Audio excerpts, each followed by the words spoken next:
My humble pranams to all of you. A very good morning. Success is a journey. It is never a destination. It should start from you. Yes, this journey is yours. It should be owned by you, and your choice matters. For your happiness and fulfillment in life depends on the choice that you make. Here, I welcome you to this event, which is now witnessed by thousands of students, teachers, and parent community of our nation. May this be a new beginning, and may the right kind of awareness spread and help you to choose success in life. Let's start the day auspiciously by invoking the blessings of the Almighty. Let's listen to the prayer sung by Srimati Amrita Suresh.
Amrita.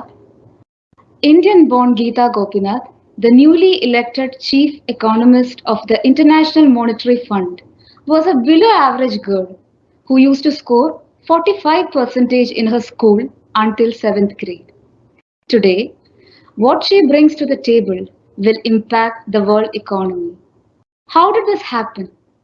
We have a wonderful panel of delegates addressing you on how to discover the secret to achieving success and fulfillment in life.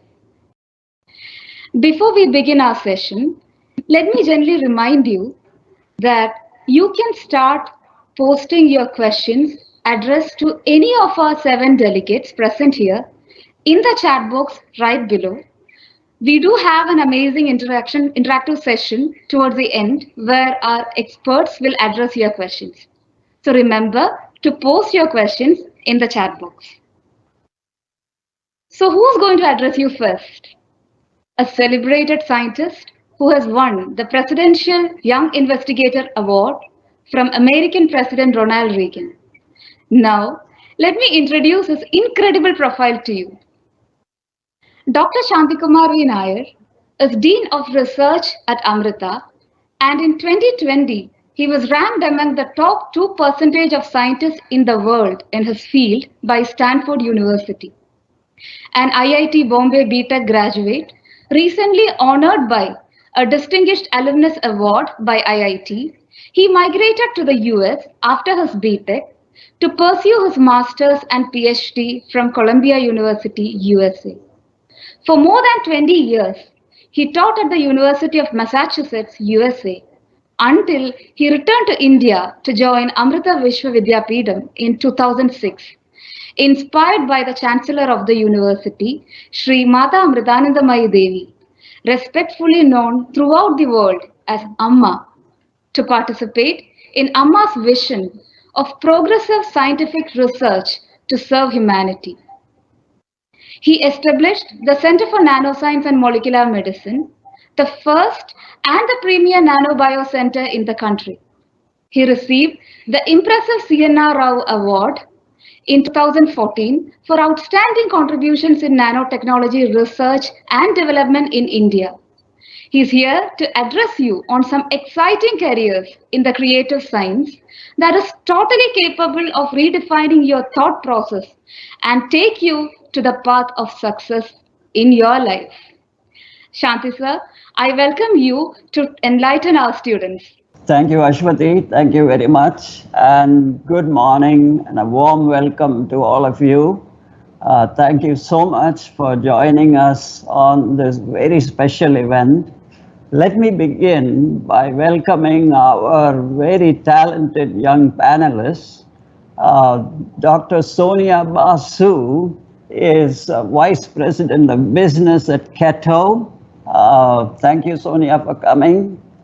Srimati Rekha Menon is a very celebrated, very well-known and popular anchor and also a communication specialist. I want to thank both of you for taking the time to come and talk to the future of our country. And then, of course, I'm so delighted to introduce our own alumni from all over the globe, from one end of the globe to the other, who are now having successful careers. Dr. John Joseph is a Fulbright Fellow at the Harvard Medical School in Boston, USA. Dr. Chaitanya Koduri is a Director of International Public Policy, also in USA. Dr. Sisini Sasidharan is at Oxford University in England, and Dr. Krishna Radhakrishnan is an executive at GlaxoSmithKline in Singapore. What an extraordinary array of young talent that has come here to join us. And I look forward to all of you making a presentation and listening to what you have to say. And of course, I cannot forget all of you. Almost, I would say, 3,500 to 4,000 of you who are here, who are on the cusp of making powerful career decisions that will change your life and take you forward in your careers. And I know that you are here because you believe in the power of creative science. I know you're here, I feel you're here because you've already decided to stop following the crowd. So, welcome again to all of you as well who are here listening to this. So, let me begin by taking a few minutes to show you some slides to walk you through the career opportunities, the explosion in creative science that is already happening and is going to happen even more. So our first slide is about booming careers in science in the post-COVID era. Now, we are not in the post-COVID era, but what is going to happen in the post-COVID era is what happened in the COVID era. There was an intense pursuit of creative sciences during the COVID era. It was spurred by the crisis that happened. And you know, so many vaccines were developed through the application of molecular sciences. Johnson & Johnson, Pfizer, Moderna, Covishield, Covivax. Covivax is also a nano vaccine for COVID. So many vaccines were developed in the matter of just a few months, when actually it would take 5 to 10 years to develop a vaccine. That's how intense the application and development of molecular sciences has been. And you know how many people have been vaccinated so far? 3.4 billion people in the globe. And you know how many are being vaccinated? Now as we speak, 31 million people a day. And that's almost 400 people are being vaccinated every second. That's the power of molecular sciences. So what does it take to make such a thing happen? Passion. It comes from within you. And I want to just take a minute to talk about that. So passion, that's really the heart of it. So it comes from inside. It's something, it's an inspiration. It's a determination. And it also means you're not going to be swayed by the crowd. And what passion gives you is a mission, a lakshyam, as they say. And what that mission gives you have a goal. You want to accomplish something because you feel that you want to accomplish something. And that's when you get out of the box ideas. So creating. This mission gives rise to creative solutions. Creative solutions is what has been happening in the COVID era. So many new developments are taking place, and that has resulted in fulfillment, in societal benefits, and preservation of nature. So I want to say that real advancement, real scientific creative advancement comes from within you. It comes from passion. And so we'll start with the molecular level. This is where everything starts, and that includes molecular as well as nanoscale level. You know, our very famous, our own Indian Nobel laureate C.V. Raman. He was the one who showed the interactions of light or radiation at the atomic and molecular level. And it has transformed the sciences. And Richard Feynman is the father and the founding father of nanotechnology. Without him, we wouldn't be having nanomedicines. Carl Sagan was the one who tremendously promoted the interaction of biology with molecular sciences. You associate him with the universe, so you associate him more with the universe, but he also made enormous contributions in molecular sciences. Why I put this slide up is to tell you that as you go smaller and smaller and smaller, everything gets much more powerful, much stronger. There's a tremendous power that is released from the smallest of the small. Molecules are very, very powerful. Nanoparticles are very powerful. For example, if you were in front of a coronavirus, you cannot influence the coronavirus, but the coronavirus can influence you. So if you want to influence something, you have to be much smaller than what you're trying to influence. Subtle. Being subtle is what gives tremendous power. And so the smaller you get, the more easily one can influence. So if you want to influence the body, say in healthcare, one has to go to a smaller, because when you get small, you get more functionality, you get more surface area, you get more molecules exposed, you get more molecular interactions. So this is why at the molecular and nano level, everything gets so powerful. So now, when you have something at the molecular or nano level, it can go into the body and it can behave like a doctor. So when you take a nanomedicine, it's like swallowing the doctor, because it goes in, it diagnoses your body, it treats your body. So the idea that the doctor is something that you take like a pill and drink water is an amazing concept. And what does that do? It gives you a plethora of applications. You're talking of sizes, when you're saying nanoparticles or nanomedicine, you're talking of sciences that are just few nanometers. Small is powerful, small is potent, small has power to interact with cells. And that's why it's so powerful. You can do diagnostics, you can do therapies, you can interact with biosystems, you can carry drugs, and you can have intelligence. nanoscale or molecular scale is extremely intelligent.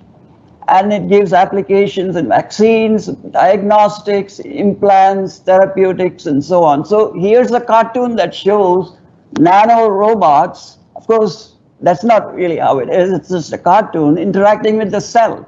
It's actually a nano robot is thousands of times smaller than a cell. And that's why they have such an enormous potential to create a new field, to make a transformation in society. And the fields of molecular medicine, nanobiotechnology, regenerative medicine, nanobots or nanorobots or nanomedicines absolutely took off in the last decade. This is the power of the small.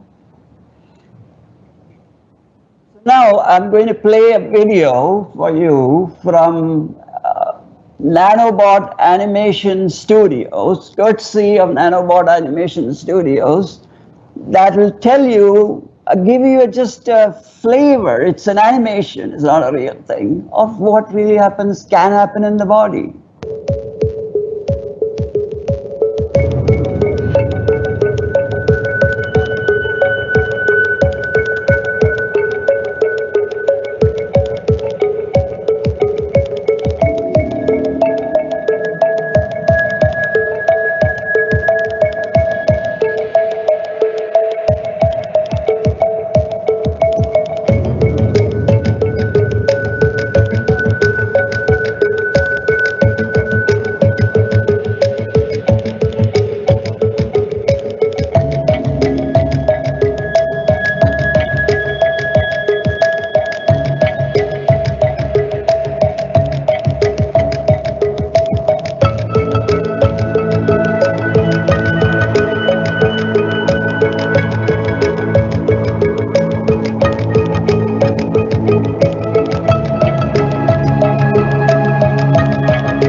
What you saw in the video, which is a cartoonized video, is that something that is much, much smaller than the components of cells, than cells themselves, can actually make a huge difference. They can enter cells, they can transform cells, they can make cells duplicate. Viruses, for example, are much smaller than cells. That's why they are so powerful. That's why coronavirus is so potent and dangerous. We could use something that power to transform our body and provide better health. So let's look at some creative careers in science, or careers in creative science that is exploding today, especially after the corona. It's going to be more than an explosion. So healthcare. Healthcare is an area, obviously, that is so very important for all of us. We saw a lot of videos about it just now. I showed you how important it is to transform our health. Molecular medicine, at the molecular level, or aggregates of molecules, we can make an enormous interaction by difference by having powerful interaction with biological systems, powerful interactions with cells. Imaging. If you want to detect something very, very early, one can use very, very subtle small systems to aid medical imaging. You could have a CT scan, for example, that can detect cancer that is less than a few microns in size, provided we have that kind of contrast. And we are developing contrast systems of that kind. Smart medical implants that are smart. You put an implant, it'll tell you when the implant has healed. Implants that can release drugs, implants that can prevent infection occurring at the implant. And then another very, very exciting area, light or photons in healthcare. Light can interact with materials, with cells, with tissues, and it can diagnose cancer. Can you remove that? Yeah. Light can interact with cells, it can diagnose cancer, it can treat cancer. So light can be a diagnostic, it can be a therapeutic. And some of you, if you have watched Star Wars, Darth Vader uses a lightsaber. Actually, they were inventing something which now recently has become something very important. Solid light. Light can condense into a solid, and is one of the most powerful material systems in the world. A lightsaber is really solid light. Interaction of light in various phases, solid, energy, photons, interaction of light with matter, interaction of light with biological systems, is becoming a tremendous area of healthcare. If you now look at forensic, when I mean forensic, I don't mean determining how somebody died. How do you determine the cause of things? Why did cancer form? Where and when did the coronavirus enter the body? In which tissue did it reside, or is it residing? So all of these can be done if you have sufficiently small nano or molecular scale systems. So basically molecular-based medical forensics, that's what I would call it, is used to identify, understand, interpret, and diagnose at the molecular level. Then you have nano trackers, which are used to track any kind of systems in the body. If you're doing ECG, EEG, heart rate, you can look at the rate at which you're breathing. Everything, including blood parameters, can be monitored and tracked. And it can be done in a very tiny, minute system like shown over there. It's a tracker pad. And fingerprint identification. If you have minute nanoscale resolution, fingerprint identification is extremely robust. Facial recognition is extremely robust. Everything comes down to resolution. And crime identification is another. What was the cause of the crime? Genetic fingerprinting, and so on. So forensic science is becoming a very important area. So in the next slide, I'm going to talk about energy in the environment. You saw a video about it. Clean energy. We just showed you a video about how we are polluting and depleting energy resources in the world.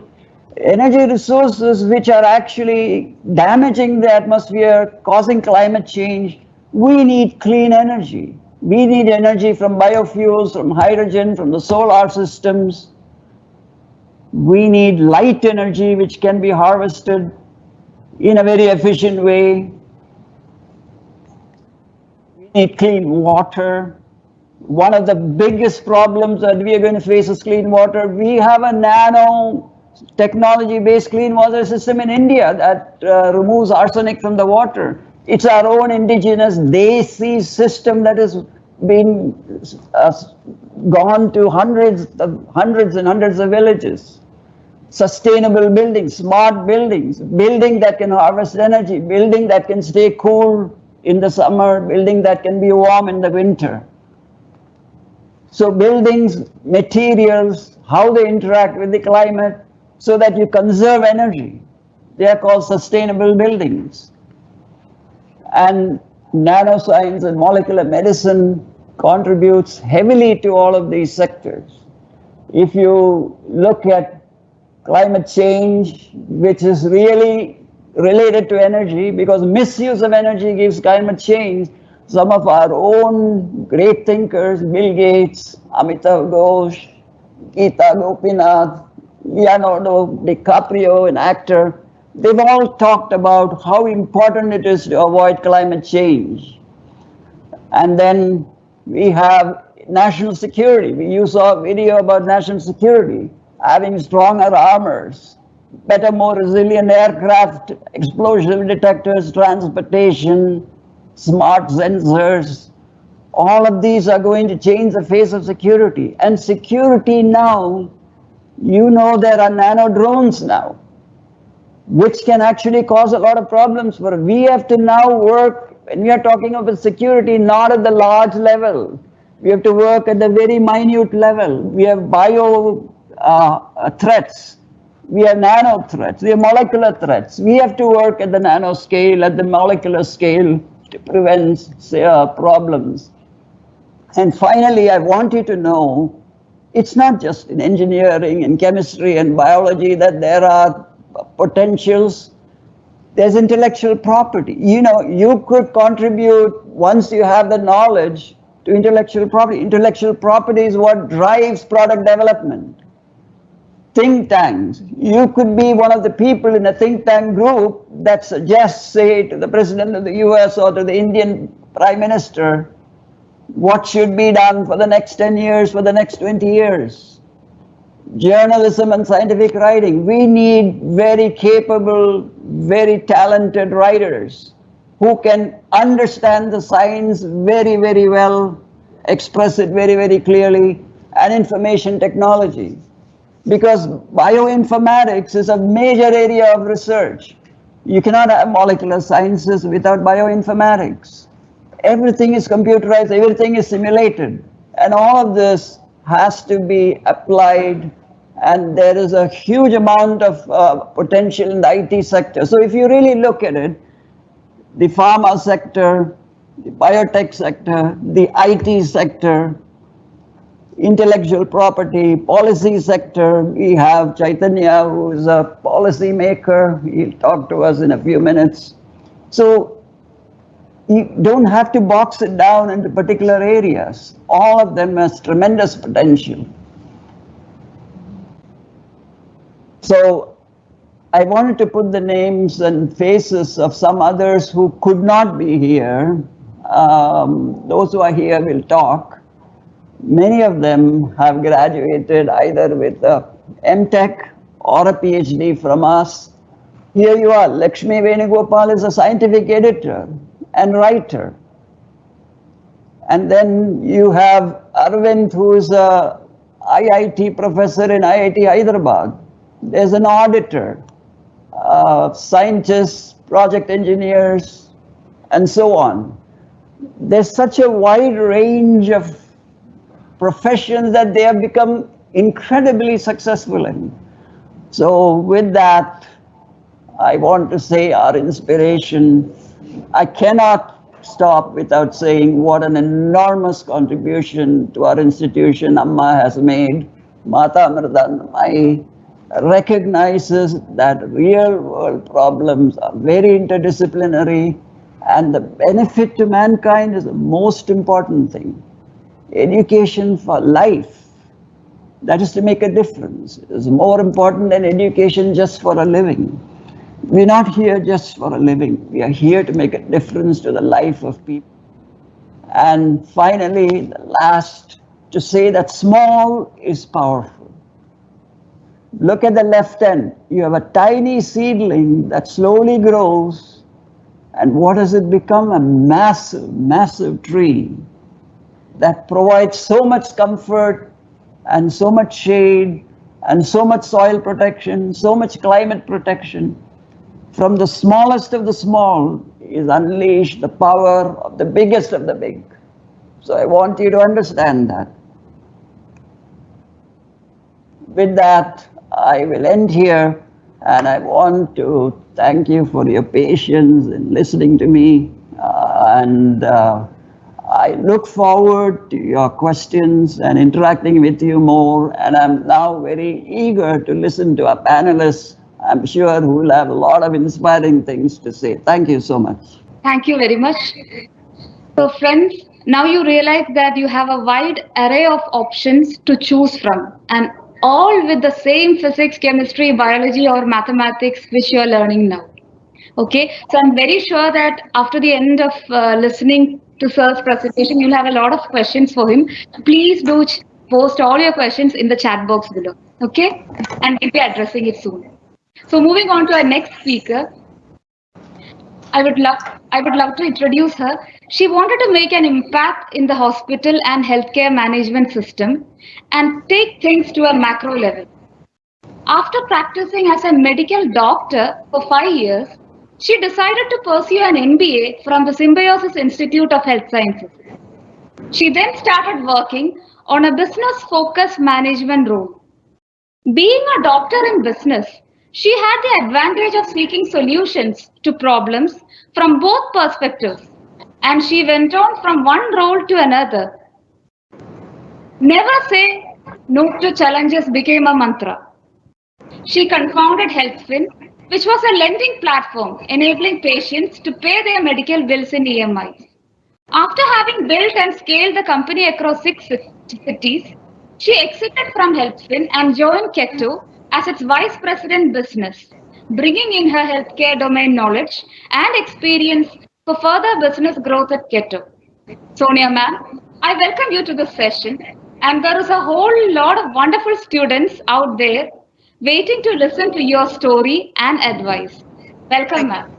Thank you, Shruti. Thank you, Dr. Nair. I wish somebody had given me this option of nanotechnology long way back. I would have probably been inspired to take that up. It was such a good talk that you gave. So I have a 17-year-old son, and yesterday I told him that tomorrow I have to address a huge group of students, and he was like, what are you even going to talk to them? So so I told them I'm just going to tell them to follow their heart and do whatever they want to do with their careers, but be the best at it. You can't be average. You have to be really good at what you do, and this is what I'm going to tell them today. So he said, yeah, okay, I don't know what that means. Most of the kids these days say but then he didn't argue with me because that's what he hears every day.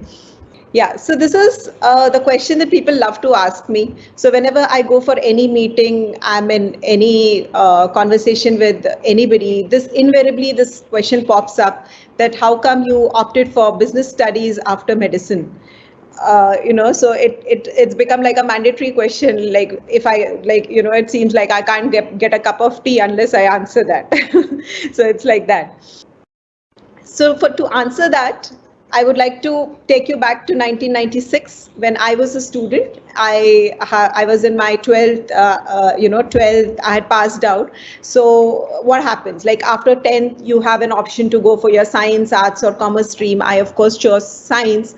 And then after that, what to do after 12th standard, the answer is invariably decided 70% of the time by your parents, because you're so conditioned to believe in certain things. I've just listed a few. So first is, the first choice that everybody I think gets is you either go for medicine or you go for engineering. And this is because the social status, the glamour associated with being a doctor or being an engineer, a computer engineer, and that kind of aura associated with it.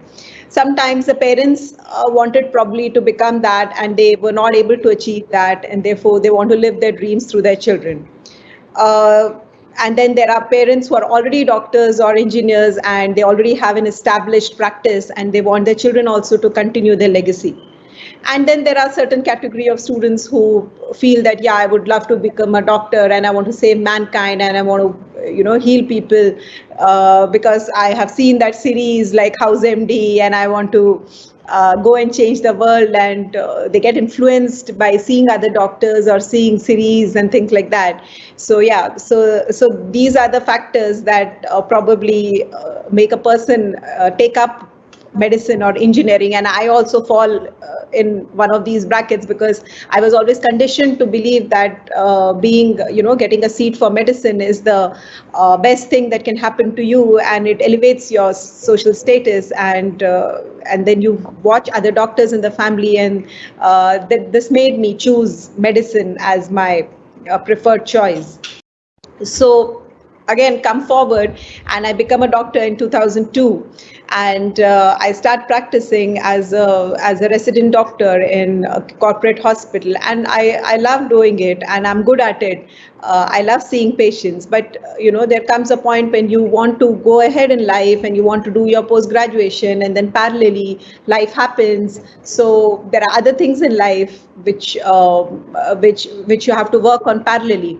So I had a son, and I wanted to do a post graduation as well, and then I wanted to make more impact. I kept wondering that how do I not just see a few patients, but do something at a bigger level, or how do I change something or make an impact by myself, which led me to explore hospital management, the management side of hospitals or healthcare. And I did my hospital management and completed in 2009. And after that, I got involved in various. I got a job in management in one of the most famous hospitals in Pune, and I started working with various management roles. And again, I loved doing what I was doing because I was making an impact. The systems and policies that I got to implement, or the new things that I got to do as an administrator, was affecting people, was making an impact in a positive way. Like, for example, you walk into a hospital and you have a very smooth process. You have nice people who are talking nicely to you, and your journey as a patient is smooth. You feel good at the end of the day, right? You feel that, okay, fine, I walked into this hospital and it was an amazing experience. So people don't realize who's behind that amazing experience, and that's what I was doing, and it was really wonderful. And then as I was working, I identified pain points in a hospital system where people face issues or people face challenges, and that led me to founding my own company, which was a lending platform, because I realized that only about 20-25% of people coming to a hospital were insured. If you look at a bigger level, if you look at a more macro level, in India, only about 12-15% people have health insurance. So people had liquidity challenges where they could not pay for their medical treatment. And this led me to found HealthFin, which was a lending platform wherein we tied with different companies and who like banks and NBFCs, and we partnered with hospitals. And so patients who came to these hospitals for their treatment, they could offer these patients a solution wherein they could pay their medical bills in EMI, like they could pay in monthly EMIs, and they would not have the burden of paying a 1 lakh amount or 2 lakh amount or bigger amounts at one go. So this was what I did, and after a period of time, when I scaled it at a certain level, now I'm at Ketto, where Ketto again solves the affordability problem of people. India is a big country, 130 billion of us, and all the people coming together to gather their funds and pay for somebody's medical needs. I think it really impacts people on a social level, and I really am loving what I'm doing. But then tomorrow I might find another challenge and another passion. I might move on. The whole point of telling my story or giving an insight into my journey is don't fixate yourself with certain ideas, or don't get into believing what others say is good for you. Like we had Sir speaking before me on the various options that you have just in nanotechnology, right from healthcare to heavy industries to manufacturing to research to teaching. I mean, the choices are plenty. So don't get conditioned into believing that okay, fine, this is good for me and this is what I need to do, and this is the only thing that can give me a job security, or this is what would make my parents happy or my neighbors look up to me. Please don't get into that kind of thought process, and in fact look at the various choices around it and explore. Like Sir has already elaborated so much, but I have also listed a few things. Right now technology is the buzzword, so everything revolves into technology and data science, like how you gather data and how you use technology to get into various fields. So you have cybersecurity. People like I asked my son, what do you want to become? He has no clue. He has absolutely no no clue. So he thinks that the only way to have a good life is to be on a PlayStation and have a pizza, and that's how life should be. So I tell him that why don't you, if you like games, why don't you do something about gaming? Why don't you make games, and why don't you get into those sort of things? So yeah, so if you feel gaming is your passion, there's a whole career world out there, which you can go and explore, and you need not really go and become a doctor or an engineer, but do something which you really enjoy doing. So if you enjoy playing games, why don't you end up creating games for people? So that's what I tell him. There's data science, there's microbiology, there's architecture. If you like looking at landscapes and if you like looking at buildings, why don't you try to create something like that? There's of course the conventional things like nursing and physiotherapy, which are becoming more popular now, especially physiotherapy. You get into sports medicine and you get into other things which are very niche in those broader areas. Yeah, so Sir has spoken so much about nanosciences and biotechnology. Forensics Sir has spoken about bioinformatics, again, where you analyze data, you add your knowledge of computer science to it, and you come like genetic codes and finding cures for cancers and all these things. If you like watching the stars and moon, why do you get into astrophysics? So the choices are, aplenty. It is just about what you like and what you enjoy doing. So basically, I had listed in my other slide, I had listed a few personalities, who are famous, like right from Bill Gates to Mark Zuckerberg or, Kiran Mazumdar-Shaw, and these people, Einstein, and your old scientists who have created legacy, and without whose discoveries we would probably not have the world that we have today. I mean, can you imagine the world without internet today? So the people who discovered that, and the people who thought out of the box and wanted to go a creative way instead of, just following their curriculum and studying and just giving an exam, we would not have the world that we have today, right?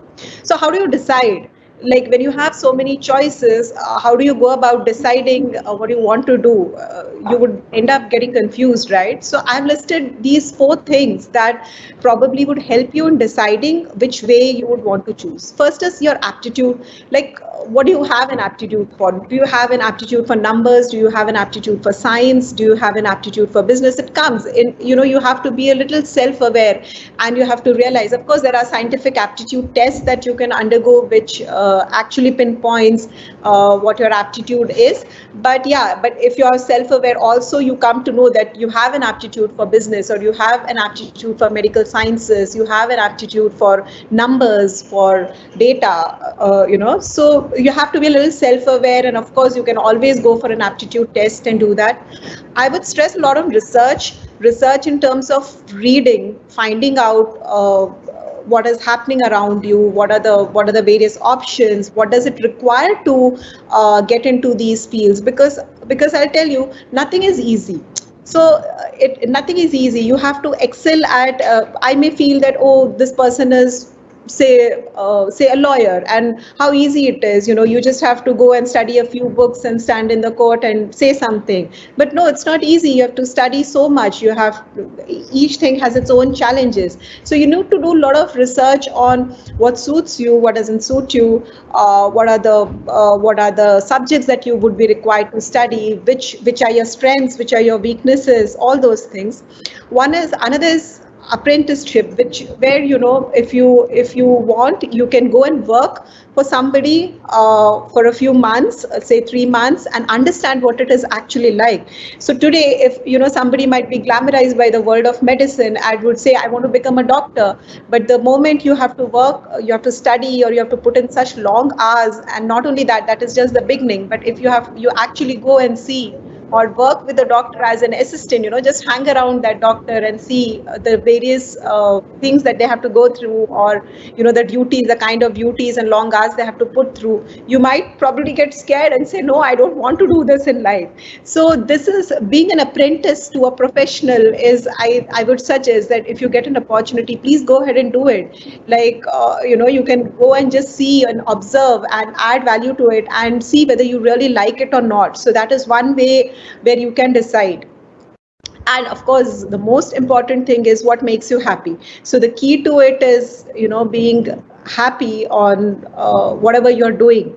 So these are the 7 mistakes that I've listed. which are not actually mistakes. They can be contributing factors, but don't just go on the basis of that. Just because my father wants me to be so and so, I want to become that, or my best friend is going to that college, okay, so let me do that. Or maybe, okay, nowadays, virology is a big thing, so let me rush into that because everybody is talking about vaccines and COVID kits and, things like that. So don't do that. Analyze yourself and be self-aware on what you want to do in life and what really makes you happy. So if teaching makes me happy, I can very well go ahead and do that. And tomorrow I might be responsible for, grooming so many students who would go out and change their world. So the actual contributor is me because I am teaching them to do research or to do scientific writing or whatever. So, ultimately it's what is making you happy. So what are the key qualities to succeed? Having said all that, having done your research, having finally focused on what you want to do in life, how do you go about it? So focus is very important. Whatever you need to do, you need to focus. You have to put your heart and soul into it.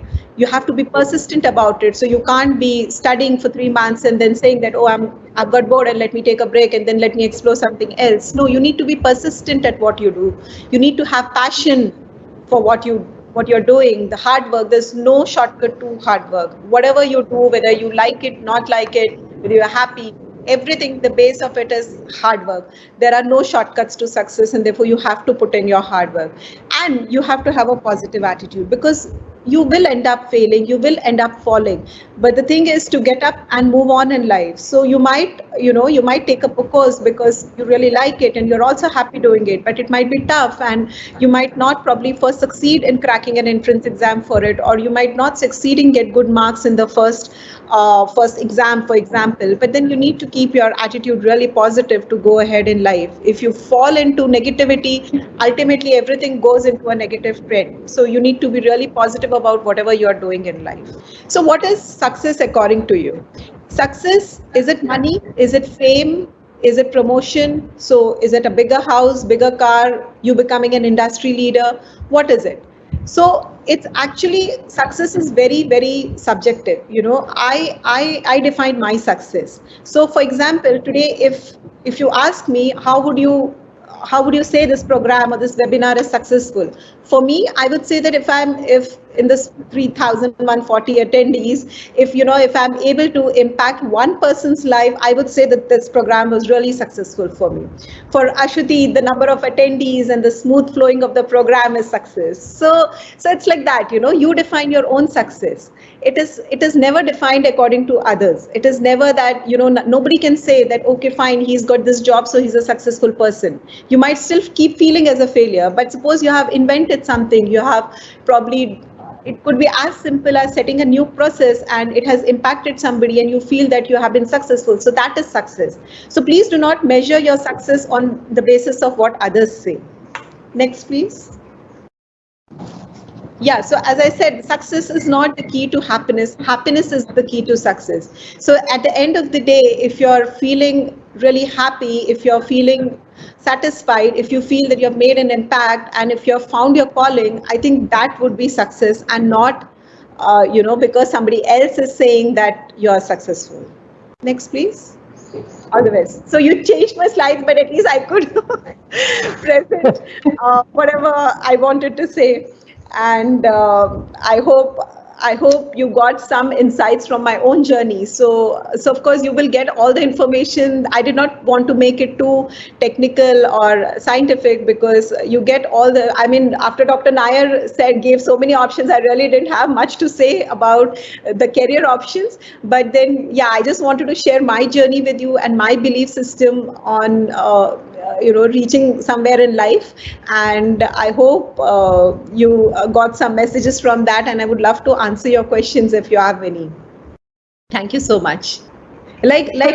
For example, Astuti, the way you were following up with me, I thought that this girl would always be very good in sales because she was so persistent.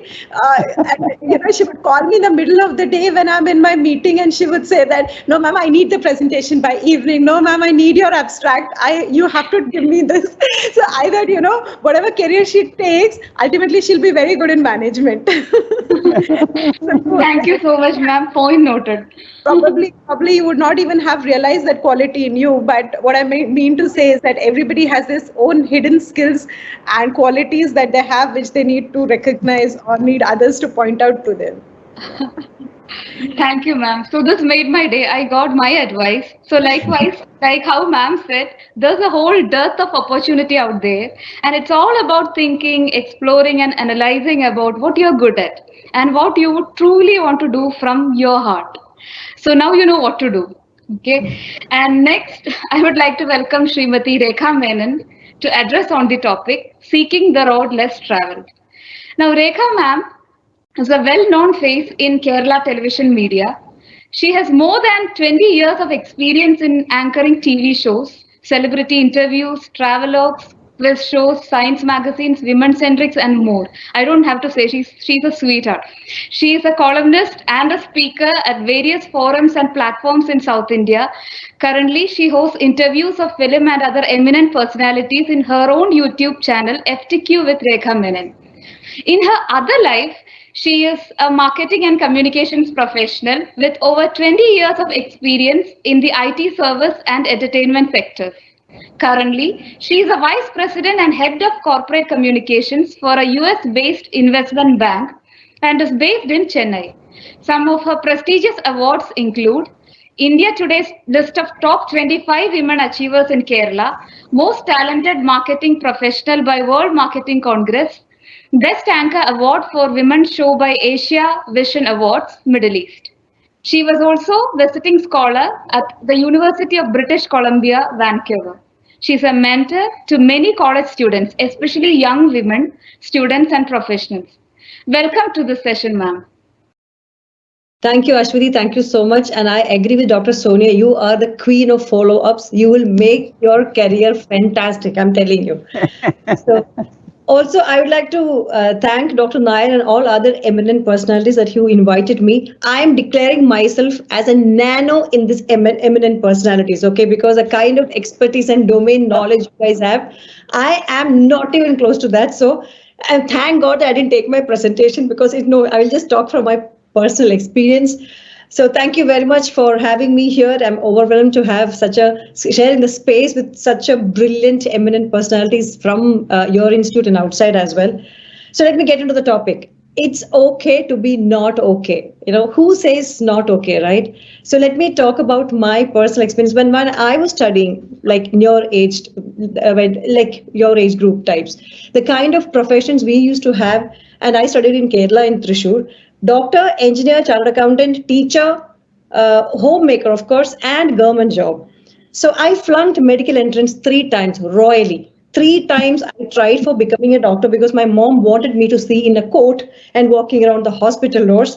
But I flunked happily because I still remember the PC Thomas sir and KP and so I was like, okay, so this is the way I used to. But I know that when I lost it, of course it affected me. I was a young girl. It affected me. The neighbors were more affected. Oh, are you going to marry now? What is your plan? What is this? They used to give me a list of career options, which I used to pursue because I flunked. But I decided to choose a path which I thought what exactly will make me happy, or sometimes, yes, changing the life route. And it's okay. I was thinking about what will make use of my particular qualities, which will be my strength, and evading my weakness. But today, guys, I am so jealous of all of you. All the students who are hearing this, I'm bloody jealous because the kind of opportunities you have. I missed Google in my life, okay? You guys have got so much of, look at the way both the speakers, doctors presented you the kind of career options in front of you. I was reading recently the kind of unusual career options students are pursuing, okay, across India as well as in the globe. Chief listening officer, just to listen, there's a job. A pet psychic, a chocolatier. I would love that job, chocolatier. food design and stylist, professional ethical hacker, online reviewer. All these were actually once upon a time used to be a weekend passion, is now high paying jobs for us. So it's okay to take a road less traveled. Okay. Not everybody can, like, look at me. I think maybe, if I had become a doctor, I don't know whether I will be successful, but yes, we have to make our own way. So this carving your own path. So I remember, just as Ashwati mentioned, in the recent, I started a YouTube channel and I thought of interviewing the digital celebrities of Kerala, which is half and half my age, okay, 19, all are like my son's age. People who have made so much of a effort and made their hard work, gone through and having millions of subscribers. It was a reverse mentoring for me, not in terms of my career, but their thought process. Like I interviewed Arjun Sundaresh, Ashwin Bhaskar, so many out there, or I'm sure all of you will know these people.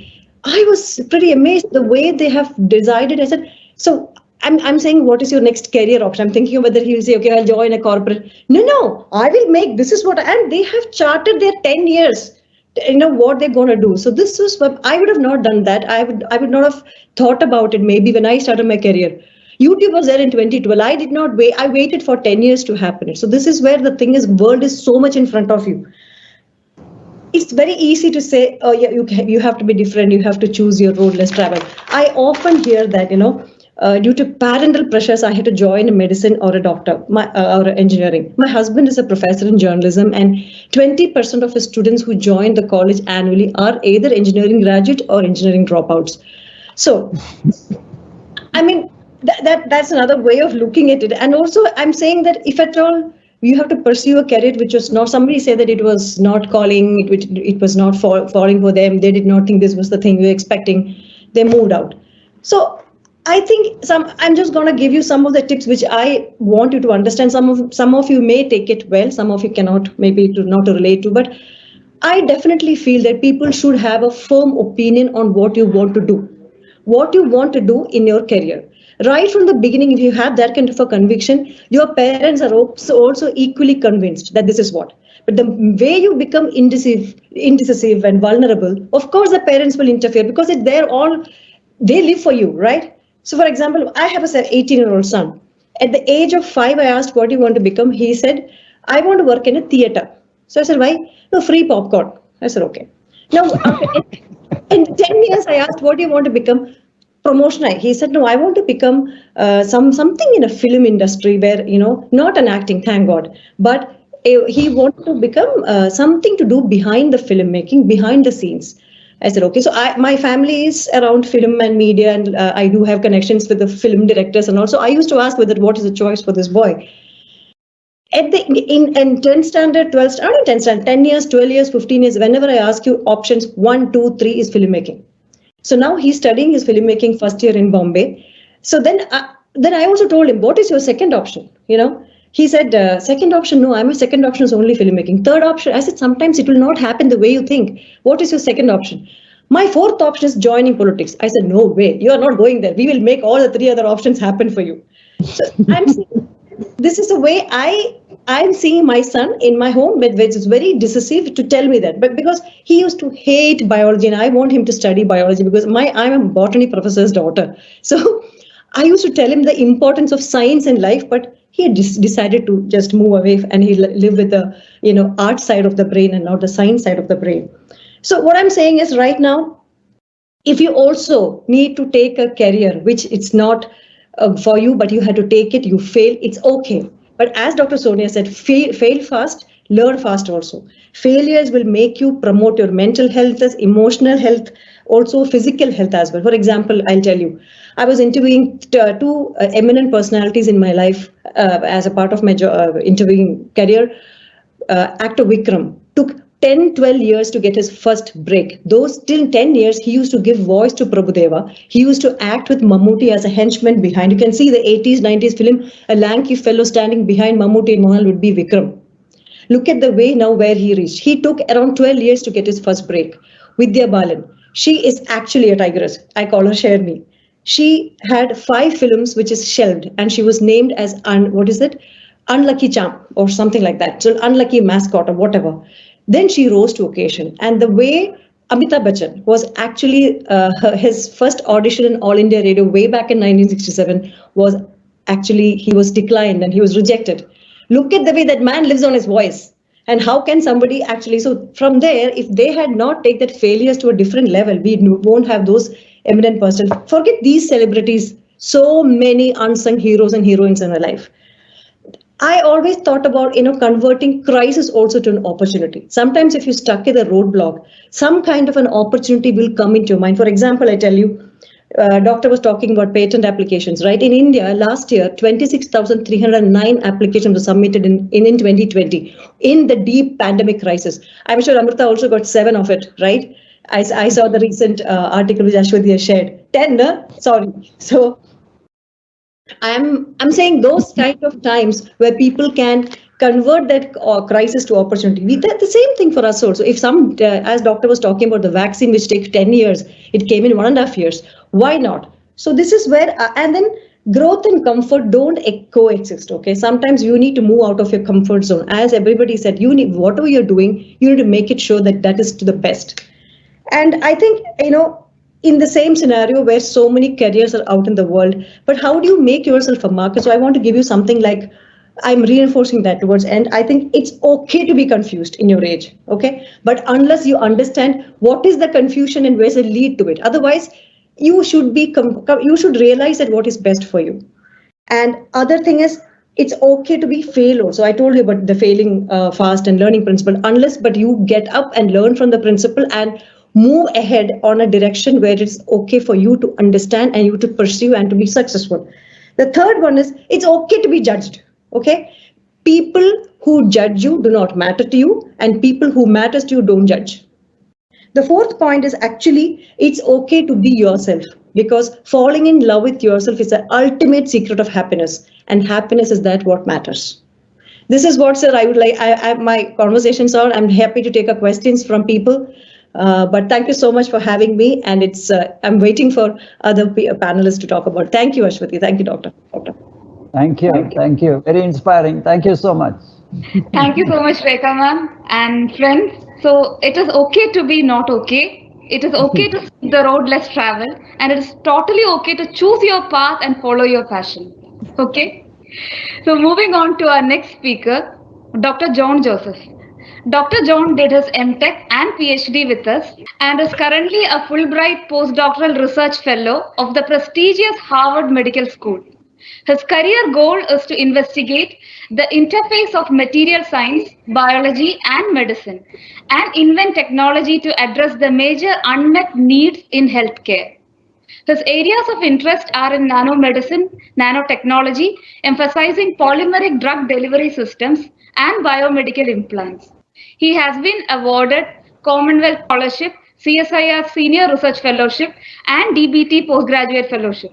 The interdisciplinary nature of his work led to several publications and 3 US patents and a potential commercial product currently being considered for translation as COVID nasal spray. Dr. John is also an alumnus of our center. I welcome you to talk to our students on your wonderful career journey from a normal pharma doctor to the prestigious Harvard School. Welcome, Dr. John. Thanks, Sisini, for the warm intro. I hope you can see my screen. Can you? Yeah. Yes. Okay, perfect. Yes. Okay.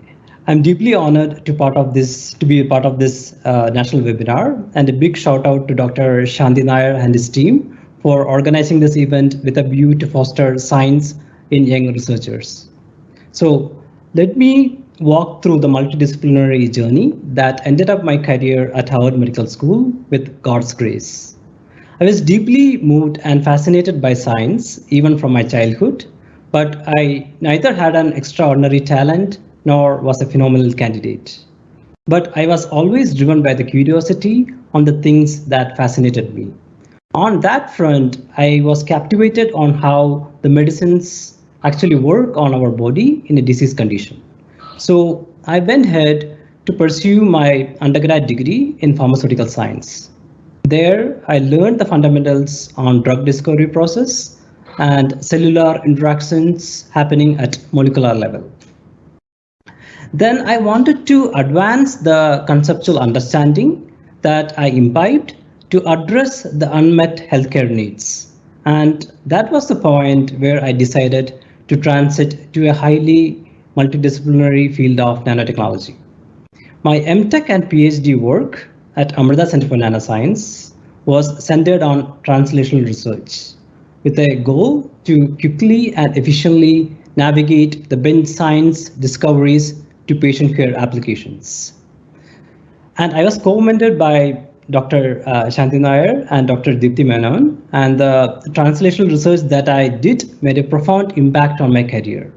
And this led to several high impact factor publications, US patents, and prestigious international scholarships, including Commonwealth and Fulbright. This strong foundation paved my journey to a world-class research facility at Harvard Medical School, and the full credit goes to Amrita. All right, now let's dive into the translational research that I'm currently undertaking at Harvard. And one of the high priority work that we initiated at the time of pandemic was to develop a nasal spray to capture and kill the respiratory virus in the nasal cavity. And our approach to prevent the virus transmission is to spray the product using a simple pocket-sized nasal device that uniformly gets deposited in the nasal cavity. So the spray can transform into a gel layer once in contact with the nasal fluid, and then capture the particles from the inhaled air and trap them within the formulation and restrict the virus entry due to the barrier property of the gel. And moreover, there are some components in the formulation that can deactivate the virus within a few minutes of capture. Eventually, the gels will be cleared by the inherent clearance mechanism and gets eliminated from the body through the digestive route. Our nasal spray offers a protection for 4 to 6 hours after a single application, regardless of the virus type. And this is also applicable to the newly evolving strains of virus. So this work has led to a startup company in Boston, and we are in the process of commercializing it. Beside the COVID project, we are also leveraging the biomaterials to deliver medicines for extended period of time. In this work, we have developed injectable formulation that solidifies into an implant within a few minutes. As you can imagine, the diffusion of a drug molecule from a solid implant would be much slower than its liquid form, and this has resulted in an extended release of medicine for up to 6 months and even more. So this invention has a tremendous impact and application in treating various chronic disease conditions like hepatitis, HIV, tuberculosis, etc. So moving over to one of my favorite work, which was done during my PhD at Amrita. And here we were addressing a research problem that has been a challenge for the past several decades. So obstruction to blood flow in a vessel is bypassed by the use of synthetic graft. For the first time at Amrita, we developed a vascular graft using nanotextiles, as shown in the picture.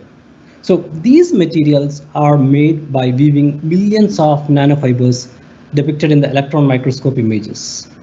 The unique properties of the nanofibers in these materials help to restore the blood flow, which was tested in the pig model. And this part of the work was done at University of Bristol in UK.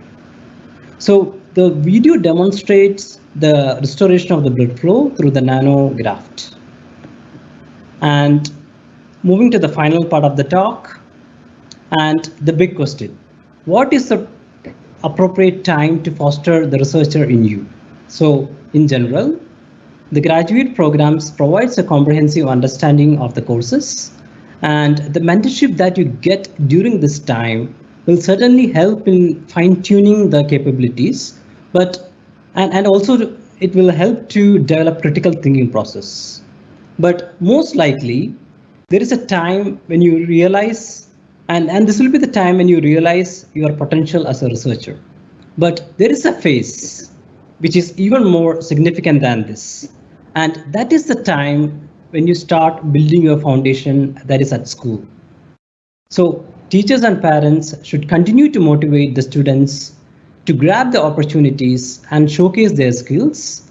And this may include participation in science exhibitions, voluntary internships at academic institutes or industries.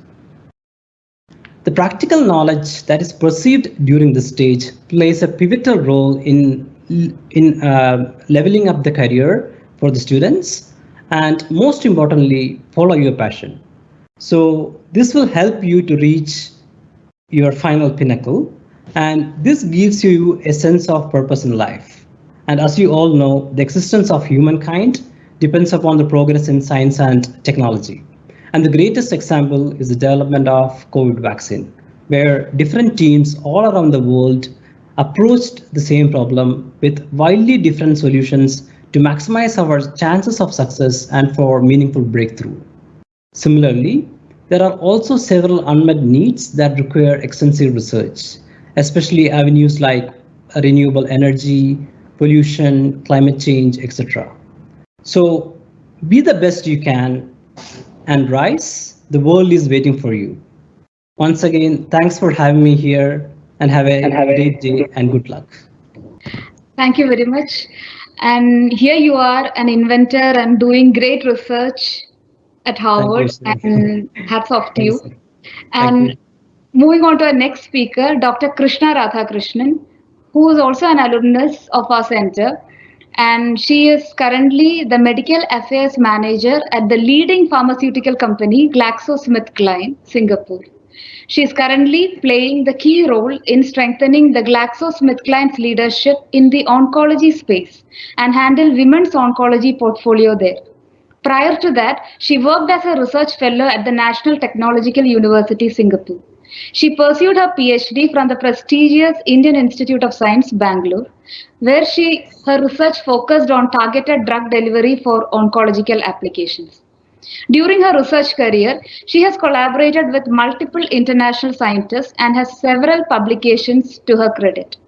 Dr. Krishna, I welcome you to enlighten our student community on your thoughts and ideas. Thank you, Ashwati. It was a very kind introduction from you. So looking at all the illustrious personalities on the panel and the inspiring talks that already happened, I feel very humbled to be here. And thank you for this opportunity to share whatever small experiences I have had. So maybe I can start with a quick slide. I'll share one slide with you.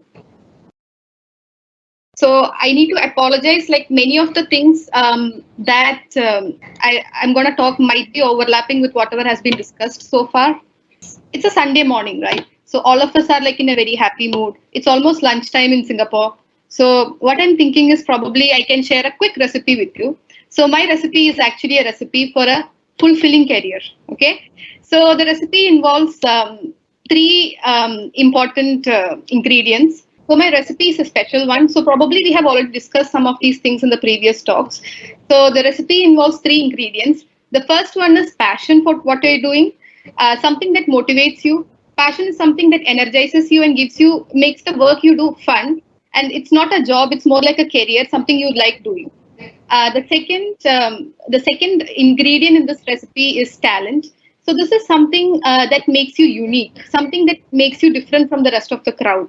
And I want to stress a lot on this because sometimes we might be passionate about, say, for example, I want to contribute something in the healthcare sector, right? But your talents and your skills should be in line with that. You have to identify what makes you you. Like I put this quotation here. It's from the famous philosopher Kung Fu Panda. So what he says is your real strength comes from being the best you can be, right? So you need to identify what are the strengths, what are the things that make you different and unique from others. And finally, of course, hard work is a very important thing. There is no substitute for hard work. And these are the three ingredients that can give you a fulfilling career. But then probably some of you must be thinking, how can I actually identify my passion, or how can I identify what are the things that motivate me, or what are my talents, right? So this is where the importance of experiences and exposure comes. So only when some of you might be good singers, some of you might be maybe comedians, So when you actually did that first step of singing in front of someone, or maybe when you started listening to music, before that probably you didn't realize that you were so good at that, right? So that is something that is very key to expose yourself to as many experiences as possible, so that you can identify the hidden talents inside you. So in this regard, I just want to explain to you some of the experiences that I had and how that shaped up the personality or my the career in which I am right now. So when I was in my 12th standard, after the board exams, like everyone else, I also gave the entrance exam. That was like quite common back then, and like what Rekha ma'am was explaining, the common choice was engineering, medicine, or maybe teaching, or maybe some of them went for BSc sciences as well. So, but that was like the general way people were going around, and we didn't really know much about the other areas as well, because at that point we didn't have Google gurus to get the information, so it was like quite difficult for us to understand like what are the other options out there, right? So what happened was, during my 12th, I realized that I wanted to do something in the healthcare sector, but I didn't know, I didn't have any clarity, okay, like what I want to do. I had this passion for helping people who are suffering from diseases. So that was something quite motivating for me, but it was quite at a tender age like you. So I didn't have much clarity regarding that. But only one thing I was very clear about was I didn't have the talent or the skills or the personality to become a medical doctor. So at least I was clear about what I did not want to do, even though I didn't know what I wanted to do. And luckily for me, my parents were very understanding and very supportive for my journey. In fact, my father was the one who always used to nudge me and tell me, always do something different. Don't follow the crowd. Please do something different from what others are doing. Because usually it could be like, there could be like millions of doctors and engineers out there, but people who are doing something different, that community is quite small. So why don't you just do something different? So this ultimately led me to biotechnology. So at that point, what I realized was I liked science, and at the same time, I was also very interested in creative arts. So I remember taking some aptitude tests also to understand what are my possible careers that I can choose. And I realized they did suggest biotechnology, because biotechnology has a very good element of research which requires a lot of creativity. And then again, problem solving was also one of the skills that I identified myself. Like if the tape recorder is not working, at least I give it a bang and make it repair. I figure out some way to make it work. So that is also something that I realized that I was good at. And I used to get a pleasure, or I used to feel good when I do that. So I thought, okay, maybe an engineering course is also something on the horizon. So I mean, okay, science, engineering, biology, all these like a very weird combination, right? So either you become a scientist or you become an engineer. So how does it go together? But luckily for me, my parents were supportive. They were able to, identify, and they were able to look at different options. And finally, biotechnology engineering was what actually suit my, fit the area of passion as well as my talent. So that is how finally I reached biotechnology. And after biotechnology, I specialized in nanomedicine. I was the first alumni from Amrita Center for Nanoscience back then, and it was a very exciting time back then, because nanotechnology to me as a newbie looked like a magic. I remember Mansoor sir showing a white powder and shining a light on that, and then poof, it suddenly became pink. I was like, was it a magic show? And then it was like very exciting. But then later when I started understanding the science behind it, like understanding how these things work and what kind of impact it can have on helping people with diseases, I was like very excited. I was very motivated. And this is where my interest in research actually started. So this is where I started to, seriously consider a career in research. And luckily after this, I got a position to do my PhD at Indian Institute of Science, Bangalore. As you know, Indian Institute of Science, Bangalore is ranked as #1 in India for research. And it offered a very brilliant atmosphere. So one thing I always noticed both in Amrita as well as Indian Institute of Sciences, it offered very excellent facilities, infrastructure, and very world-renowned scientists were the teachers for us. So that was also very interesting. And in addition to this, what I saw was there were brilliant students. So I cannot, the importance of this is very, very crucial, because they are the people you're spending a lot of time with, right? So in these institutes, what I saw was a mixture of people coming from different cultures. Like they were from all over the country, and they were also from different backgrounds. Like some of them were doctors, some of them were engineers, physicists, chemists. So it's like a very, very rich and diverse background. And this shaped me the person who I am right now. And a lot of experiences also. It's not just the individuals, but activities, events like the one you're attending right now, right? You're seeing so many perspectives from different people who are working in different areas. So that really opens up your mind to new possibilities. And this is what exactly happened to me in these institutions, because I was seeing people who wanted to become entrepreneurs. Some of them wanted to become philanthropists. Some of them were like deep diving into research. Some of them wanted to become good teachers. So this kind of opened up my idea about what I can do. And all the activities that I was engaging in, gave me an idea about what are my hidden talents. So sometimes, like what Rekha ma'am was saying, you need that push. Like you need to face a challenge also. Then only you can really understand your full potential, right? So like when you had to stand in front of that crowd and start speaking or start singing, that's when you realize you had that potential. So that's not just very important. You have to participate in things for that to happen. Okay, and finally now I want to conclude. Before concluding, I wanted to show what I do as a medical affairs manager at Glaxo, because that is something unique. I feel something like a very new career option. In fact, if you look at it, like if you look at pharma companies 10 years ago, probably this role was non-existent. So this is something very new. So probably I can discuss a bit about that as well. So I've been a researcher for like probably 10 years now. I've been doing a lot of research in nanomedicine drug delivery, which is fantastic. I really enjoy my work. But of late, what I was thinking is I wanted to do something that had more of a direct impact, in the sense I can actually see the patients who were benefiting from these efforts. And also, I was looking, introspecting at what my strengths were. And one of my strengths I identified was communication skills. So I wanted to be with people. I wanted to interact with people. So that was something that really motivated me. I just admit this, at that point, I didn't realize medical affairs was an option. This was like 1 year back, okay? I didn't really know this was an option, but I was searching. I was speaking with other people in the industry. And that's when I realized this is one job that fits the bill, that fits all the things that I was looking for in a job, or many of the things. I won't say 100%, but many of the things. So that is one reason I chose this position. So medical affairs manager, what the role means is, in a typical pharma company, there is a research side of things where people develop medicines, where the scientists are actively researching and developing medicines. And there is also a commercial side, which is like the sales and marketing of the medicines. And what the medical affairs does is, basically we act as scientific experts who link the research side to the commercial side. And we go out and we interact with doctors to identify what are the various things we can contribute. In the sense, we talk to the doctors to figure out what are the areas that lacks therapy. Like, for example, some diseases don't have an effective treatment as of now, or some specific groups of patients are not benefiting from the existing therapies. So we identify this and then we bring it back to the pharma company, and then we help in making the decision on what kind of drugs we have to develop for the future. So this is exactly what we did. So, surprisingly, some 12 years back when I was at Amrita, this is what Prof. Shanti Nair was doing. He asked us students to actually go and interact with the doctors at Amrita Hospital to gain insights from them to what are the requirements, what are the needs in that area, and how, as a nanotechnologist, we can do some research and fulfill these gaps.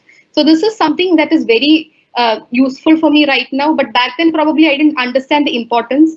So what I want to highlight is, take as many opportunities as you can, go to events, meet people, challenge yourself, try to, like what Dr. Sonia was saying, go for apprenticeships so that you can understand what is the flavor you like. Then you can make your decision. So that is something very important in this particular era, where you have like a million of options. So sometimes you might get confused, but actually going there and experiencing it a little bit at least gives you a better idea of what you want to do. So with that, I conclude my talk. Thank you for your time and patience. Thank you.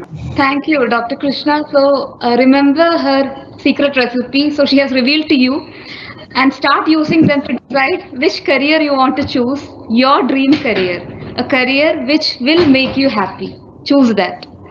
Next, I would like to invite Dr. Chaitanya Koduri, who completed his MTech degree with us, and he will speak a few words to you on his contribution to the world as a public health policy maker. Dr. Chaitanya has 14 years of experience in various areas ranging from clinical dentistry, research methodology, nanomedicine, public policy, advocacy, regulatory affairs, and communications. He earned his presence in the World Health Organization, listening to the health ministers from all over the world talking on health policies. Ever imagine yourself enjoying such a privilege? Well, he's here to talk to you about how to make such dreams a reality. Welcome, Dr. Chaitanya. So while you start, while the presentation is loading, I want to thank Dr. Shanti sir and his team for giving me this opportunity, not just to revisit the institution and meet all of you again, but also this opportunity to interact with the young minds on such an important topic. So we'll start with a little introduction of what I do. In my current role at the US Pharmacopia, an organization which sets standards for medicine quality. My role is to make sure globally all of us have access to medicines that we take, which are of good quality, right? Not just taking something, but something that is safe and efficacious. Next slide. And a part of my role is also sitting through these meetings at the World Health Organization, but also in many other forums where health ministers from different countries sit and talk about it. And you would start wondering how globally all of us are so different. We have nearly 8 billion people. All of us have our unique understanding, nature, cultures, but we're all connected with the similar kind of health problems. This pandemic is no different. And here we sit and wonder why we're all facing these issues and how do we solve that? And that gives a lot of insights, some of which I want to share with you today. So, we are going to talk about careers today, and a lot of my colleagues already said several, instances and ideas which are all true. My understanding is pretty much everything you want to do in life falls under this bracket. What you're seeing in front of you are the 17 different categories of sustainable developmental goals that the United Nations is giving us. That means this world of 8 billion people are still not equally happy, equally comfortable, or equally existing. And there are a lot of problems that are there that needs to be solved. And most of the careers, no matter how big or small or how different you choose, ultimately fall into trying to solve these problems. And I, request you to take some time later to look at sustainable developmental goals and anything you want to do. How does it solve or improve any of these things? But the fundamental question is, why should you solve it, or how do you choose? Can be answered in some of thinking this way, and I'll, make you understand that a little more. But before I go into any of it, I want to really, show this, instance in my life a couple of years back, and also talk to you about the importance of a nurturing environment. The slide you see is my team when I was doing my master's, and it has a mix of students both at a level of graduate, undergraduate, and postgraduate, as PhD level. And at the center, you see my guide. And the reason I'm showing this to you, I'm in the remote left corner, is because this team of people are not all similar. They come with different backgrounds and different perspectives. But more importantly, my mentor was a physicist, while I was a dentist, and all my friends were a mix of engineers and biologics and other departments that are coming too. And if you try to understand what I do today, the seeds of this came back from where my institution provided this nurturing environment. I remember in my master's one day, we had, the head of Department of Biotechnology talking to us about funding opportunities and the requirements and the research necessities in India. And I particularly remember one of the slides which talked about the top 10 reasons why children in India die today. And the top 2 reasons were diarrhea and malnutrition. And that really got me thinking. But in spite of all these technologies and transformation in science we talk about, there are still children in India and globally that die of preventable diseases. And that's not just true only of diarrhea and malnutrition in India, but in children. Look at tuberculosis. A lot of people in India still die of it. And that's not just the end of the exposure you get. And at a later part, my mentors in the institute also asked me to work on regulations for use of nanotechnology in the products. Nanotechnology was a booming science, and that was the time when there was not even a global understanding of using them in products, right? Like nanotechnology was upcoming, and if someone has to check for the quality, what are the regulations you see? So the point I'm trying to make is a nurturing environment which lets you ask those questions, which gets you exposed to those different things is quite important. And that nurturing environment lets you grow. I want to give you another example, looking at from a different sides. Coming from a background of dentistry and getting exposed to nanotechnology was very different. There were times when I was sitting in the quantum mechanics class where they asked me to visualize how an electron that revolves around a nucleus and an atom is both a particle and a wave. You know, it's so fascinating and yet difficult to understand. At the same time, in the next day, in the morning prayer, Dr. Shanti sits along with you and sings this sloka from Upanishads, Om Purnamadaha Gunamidam, like which tells you that this collective consciousness of human nature or God or what you call it is present outside and inside, and it's the same around you.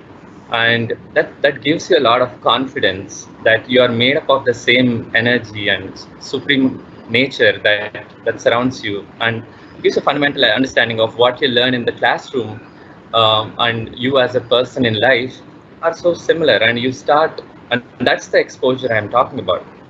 And the reason I'm telling you all this is when you're starting your career, there's certain fundamental things, and a lot of this understanding and exposure, if you don't get it from your own classrooms, you still get it through reading books. So if there are some important advice I give you today, is continue to read those books. This book, what you see from Adam Grant, is from 2021, and in this book, at least he says that there is so much you don't know, and being aware of so much you don't know lets you grow again. That we all hear about unlearning, and that's so fundamental. And reading this book will give you a lot on how do you understand what you don't know yet, so that you can make a polished decision. That you either decide to become an engineer or a doctor, and you want to do this, and there's nothing wrong in it. But when opportunities comes, do we have to stick with that decision? Do we have to be inflexible? When are those times that we do? So it evolves your thinking. And even before this book, he wrote another book, Give and Take, where increasingly in today's world, anything you do is not just because of your effort, it's the team effort, right? It's always the people around you, that nurturing environment. So it's only because of our collective capabilities that we are able to do things. So the point I'm trying to make here is your understanding increases and evolves with your ability to read and digest more, right? It helps you question that. So I sincerely urge you to continue to read books. And there's also one nuance in that. A lot of people think you study in your colleges and then you enter your job, you no longer study. But with a lot of years of corporate experience, I can tell you 50% of my time is spent in reading, because technology changes so much and things change so much. You need to constantly read, and they give you that time. They pay you for reading and then increasing understanding. That's the first thing, that you continue to learn, and that's very important for you to. The second most important thing is, a lot of people think that once you gain some technical understanding and get into a job, and that defines your life, and that's why you be part of a career. My understanding is that pretty much anything you do in life has a set of skills, and what you gain through college education is only the technical skills. So in life, to get things done, you need a lot of other skills. You need communication skills, you need empathy, social skills, you need engagement skills to work as a part of a team, you need logical and creative skills, and then there are technical skills. So no matter what profession you take, it's the technical skills that vary. Like I can be a doctor and be part of a team. I can even be a researcher and still be part of a team. My ability to convey my empathy and my relationship with others continue across. So while you are getting the technical skills in life, this nurturing environment, like Amrita or other places, is important for you to develop all other skills. And you wouldn't even know that you're developing these skills until you go outside and begin to realize what you're doing, right? That's the second important corporate lesson you obviously need to understand, that there are many skills that you take as you grow. Yeah. So let me talk a little about the current pandemic. So my current profession, we are looking at all the different components of vaccines, how they are maintaining quality, from the packaging to the vials to the syringes. But from a policy point of view, I'm also trying to understand, in spite of India being the pharmacy of the world, there are vaccines which are available in particular parts of the world, but not in others. And all of us who are in science know that the longer we wait from vaccinating the entire world, the more there are chances of variants. Everybody knows that. But in spite of that, all of us are also, again, looking at the safety of our own country, our own fellow men, our own families. There's nothing wrong in it. But it doesn't make any logic at the end of the day, because you will continue to have variants until everybody gets vaccinated. These are the fundamental problems we try to address as part of policy. Because life in general is having a lot of health inequity. Not all of us have the same resources, and therefore to have a system where everybody is safe and happy requires a lot of policy understanding for us and cooperation globally, and that's what policy diplomacy is all about. Next slide. This is the last thought I want to leave with. Today we are in the middle of a pandemic called COVID, and it continues to have many other variants that might come in the future. But the next pandemic, which we all see now, which many of you might not still be aware of, is the antimicrobial resistance. Some of you know, some of you still aware, but this is one place I want to take a moment to let you know that the way people use their antibiotics or antimicrobials has to significantly improve, and I urge you all to understand what this next pandemic is. And simple discoveries, right? Today a lot of doctors don't have a simple test. Like if you have a fever, is it because of bacteria or virus? Still don't know. It's a simple diagnostic. There are millions of dollars out there to find that simple thing. If you are able to understand what infection I have coming from a bacteria or virus, I can confidently say that I'm not using antibiotics. But that's not there, and we all empirically, based on our understanding, treat it. So it is these simple discoveries that can significantly change the way we treat our diseases, and that's the thought I want you all to have. So my message at the end of the day is, all of you in this world now say that you have multiple options, and my daughter who is 7 also knows that. But my feeling is that's also a problem, right? In our time, we have very few options, and it's very easy to select what it is. And it's a real challenge to actually pick out a career when you have so many things. And my suggestion is quite simple. And as Dr. Shanti has showed in the earlier slide, what Amma said was a very powerful message I got when I was studying in Amrita, that it's only in the service of others that we grow.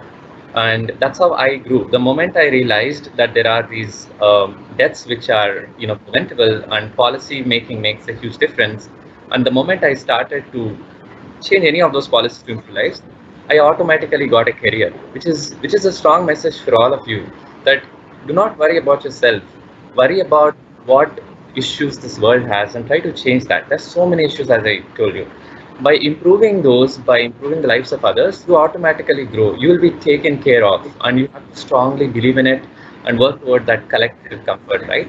That's the message I have, and I appreciate again for all the patience, and I'm happy to be part of this again. Thank you so much. Thank you, Dr. Chaitanya. Thank you, Chaitanya. Wonderful message. So friends, as a public health policy maker, he plays a key role in determining the strategies that governs the policies for the betterment of the health of mankind. If satisfaction matters to you, then remember there are a wide array of careers out there just waiting for you to take the first step. Okay, now moving on to our last speaker for the day, after which we'll have the most exciting Stop Following the Crowd campaign launch. So I would like to welcome Dr. Sisini Sasidharan to speak to you on her unconventional yet persistent journey from a dentist to a very busy researcher at the prestigious Oxford University. She is our alumnus who completed her MTech degree with us, after which she went on to pursue her PhD from IIT Bombay. She is currently a postdoctoral researcher at the Oxford University, and her research focuses on understanding the dental caries using nanomaterials. Dr. Sisini, I welcome you to address the gathering with your beautiful story that defined your career for you. Thank you, Ashwati, for the kind intro. So first of all, I'd like to thank Shanti sir and Amrita University for inviting me to this webinar. It's a great session indeed. So it's my pleasure today to share my unconventional journey of becoming a researcher from a clinician and what I do when I'm at crossroads while taking decisions. So as any researcher encountering a question, I'll base my talk on the 3W1H, like why, how, where, and what I do. So next slide, please. So from childhood, I was fascinated by science. Like how, whereas every household society, I was also molded to think and pursue medicine. Therefore, I started my career as a dental surgeon. Diagnosing and treating patients became a part of my life. But there were instances where my patients asked me, like, why is it that they get the diseases more than others, especially cancer patients? Slowly, I realized I was giving only an immediate relief to the pain and sufferings and wish I could give a long-term solution or rather even prevent it. These thoughts actually kept bothering me and I started looking for other options to answer the burning questions which I was facing in the medical field. So a lot of reading followed, and as we are blessed in the era of internet, things were easier to search. Google helped. And then it was when I came across Amrita Center and its amazing research work. Next slide, please. So what amazed me most about this place is it was accepting students from diverse professional backgrounds, medical professionals, physicists, chemists, pharmacists, biotechnologists, and so on. And that too for a single course, which was very rare to be found in the country. So, but jump to research wasn't easy for me. The decision of career change, for that matter, any sort of change is never easy. It's not easy to move out of a comfort zone. So there was a fear of unknown territory, but such journeys are made easy with a team of supporters. That's what I found at Amrita. Experts and mentors whom you can actually trust completely. They inspire you, and they were trusted friends, state-of-the-art facilities, all in one flow, which turned a clinician like me to a researcher who didn't even know the R of research. Basically, I found a chance to do something I like. The master's program contributed to a fundamental way of my understanding of basic research and its various aspects, and paved the way for an easy transition to PhD at IIT Bombay and then to postdoc here at the University of Oxford. If masters opened the world of research for me, PhD and postdocs ushered me deeper into this ocean. And I just had to swim across basically. Next slide, please. If it was my cancer research which excited me during my master's and PhD, it's the revealing of the mysterious material structures, for example, tooth during dental caries, using the high energy physics tools such as synchrotron facility, which I'm doing right now. The night and day and night experiments are still going on. So which keeps my sleep at bay here at the University of Oxford. So I would say career decisions are always nerve-wracking. I totally understand how, most of you might be facing. It's normal to get tensed when you're at crossroads with multitude of options available. I came across something interesting during one of the entrepreneurship workshops I attended during my master's, something called as SWOT analysis, which they use for business plans, but I started applying it for every decision I make in my life or when I am at crossroads. Maybe you all might find it useful. So SWOT stands for strength, weakness, opportunity, and threat. So for example, if you need to choose what course you might join or what job you want to join, I would say for strength, we analyze what makes us unique, or basically what kind of skills and attributes we have which makes us suitable for the job or the course, for example. And for weakness, we need to understand what are the areas which we could improve on to better ourselves, and what are the opportunities these fields or courses present, and what are the things which you might think might slow down your process or which might stand in your way as a threat. So answering these questions many times helped me to come up with decisions. I think it would help you all as well. So research actually transformed me to a better person or a version of myself. It taught me to look at a bigger picture. It widened my vision. So it helped me develop skills such as critical thinking, open-minded approach. I had a passion pursuit. So I think I have started to appreciate life more probably. Failures are not seen as failures anymore. The definition has always changed. Like it's just the innumerable ways the things don't work. So, and the urge is born to devise a solution to make it work. And this pandemic, for example, was the biggest example. It has shook us to the core, but our research facilities and the great mind at various research centers, for even example, Amrita, for that matter, around the world are coming up with solutions. It also laid the emphasis on interdisciplinary research work and education. And now the tide has turned around, like the world is looking up to more innovative solutions and application-based work. So coming up from a university which drove an unbelievably fast vaccine development process and set up a nationwide research for a nationwide clinical trial and develop diagnostic tools, early detection and warning systems, innovative genome technologies to map the spread of the disease, as well as designed ventilators, it gives me confidence to say, even though we are hit by pandemic, the opportunities to be extraordinary are abundant. And this journey is rather thrilling. Next slide, please, Ashwati. And I really wish that this journey never ends, and I hope to see all of you, at least some of you, on this journey of exploration someday. Wish you all a great future ahead. Thank you, and please do shoot me with questions. I made it short so that everybody can keep on time. Thank you so much, Dr. Sisini. And friends, like she said, interdisciplinary education can bring forth positive transformations. It is up to you to choose on what you want to, whether you want to mug up something or you really want to make a difference to the world by solving real world problems. Choose interdisciplinary. Now, moving on to the most exciting event for the day, Stop Following the Crowd campaign. Now, this campaign is about encouraging the young minds to seek the road less traveled. To follow their passion has become a necessity rather than a possibility. Here, we have some of our very best and elite group of personalities speaking to you about how they chose to take risks, work harder than the rest, and above all, to follow their heart to become what they are to the world. So here we are going to launch the video of Stop Following the Crowd campaign.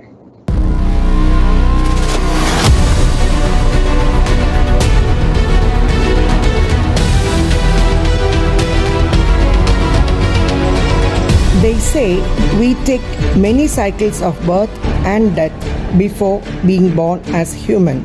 Once you are born as human, the speciality is that you are an infinite choice maker with infinite possibilities. Though you didn't get to choose your genetics, be it your parents, your siblings, your caste, creed or culture, not even your skin tone, but you are lucky being human. You are an infinite choice maker. You can choose your own path, what you do, how you feel. There is no mandatory rule that you should do what others are doing, nor think and feel the way they do, nor get bothered about what they will say and what they will think. So it is one life, and it's your choice. And they want you to stop following the crowd. And I want you to script your own destiny. Remind yourself that you are an infinite choice maker with infinite possibilities. I am Beena Kannan.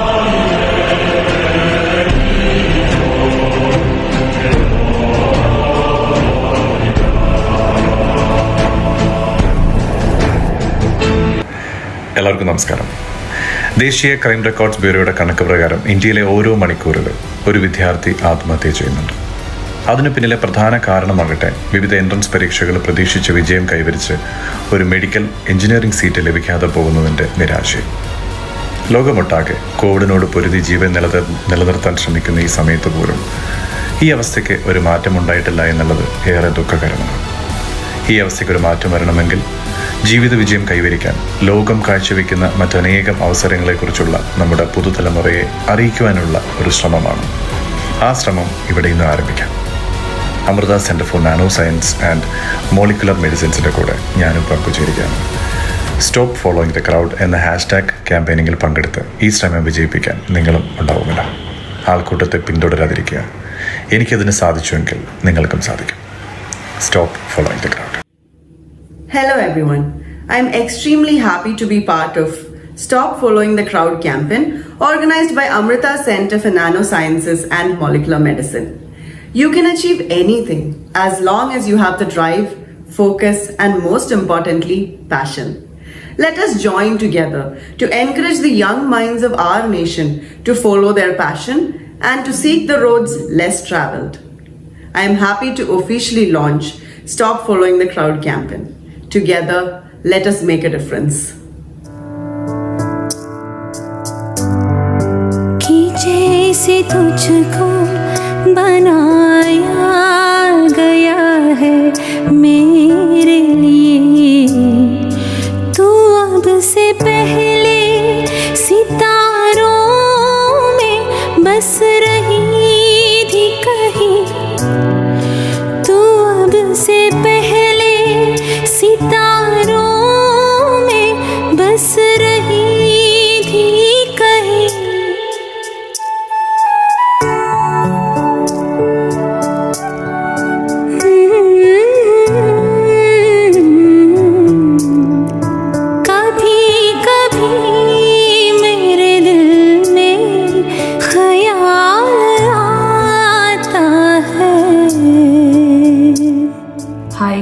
Shivaya, good morning. I'm Amrita Suresh here. I'm joining this campaign with Amrita Center for Nanosciences and Molecular Medicine. I request all the student community of the nation to believe in your dreams and follow your passion. That's what I did, and I'm sure you can do that too. Stop following the crowd. ഏതോ വാർമുകിലിൻ കിനാവിലെ മുത്തായി നീ വന്നു, ഏതോ വാർമുകിലിൻ കിനാവിലെ മുത്തായി നീ വന്നു. Stop following the crowd. ഇന്ത്യയിലെ ബഹുഭൂരിഭാഗം വരുന്ന വിദ്യാർത്ഥി സമൂഹത്തോടുള്ള എൻ്റെ സ്നേഹം, ആദരവ്, അതുകൊണ്ടാണ് ഞാൻ ഈ ഒരു ആഡ് ക്യാമ്പയിൻ്റെ ഭാഗമാകുന്നത്. നിങ്ങൾ നിങ്ങളുടെ അഭിനിവേശം, നിങ്ങളുടെ സ്വപ്നങ്ങൾ അത് പിന്തുടരുക. അല്ലാതെ ഒരു ഗ്രൂപ്പ്, ഒരു സംഘം അവർ പോകുന്ന വഴിയല്ല നിങ്ങൾ സഞ്ചരിക്കേണ്ടത്. Stop following the crowd. Just follow your passions and dreams.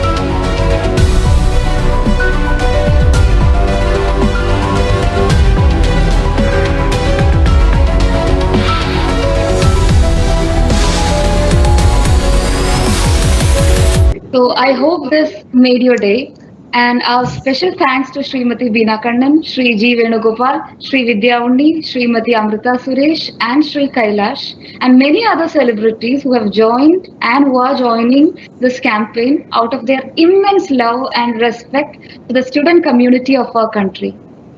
So this campaign has just launched. Let the word spread. Let this be your new mantra. Stop following the crowd. Stop following the crowd. Together, let's decide this here. Make it happen once and forever. Support the campaign by posting with the hashtag Stop Following the Crowd.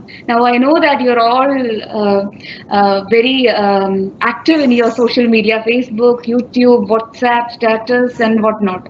So, if you really feel from the depth of your heart that this matters to you and to the world and to our country, then start posting with the hashtag campaign Stop Following the Crowd. You are our ambassadors for this campaign, okay? Let the word spread through you. Okay, so now we have the most awaited moment, the winner for the National Nanotech Contest declaration. Now, who's going to be the winner? For that, I would like to invite Srimati Rekha Menon to reveal the name of that smart young brain of India. Rekha ma'am, please do the honors. Thank you, Ashwati. So this is an important moment all of you are waiting for. There was a contest which happened, and this was organized by Amrita Center for Nanosciences and Molecular Medicine. There were so many responses which came in, but the one response which made it to the top, the one response which made all the judges like, this is it. You know whose is that? Let me announce it, right? Let me announce the name rightly. The winner is for this competition goes to Alina Jude, 11th grade, Bhavans Vidya Mandir Elamakara. Alina, congratulations. You deserve the best.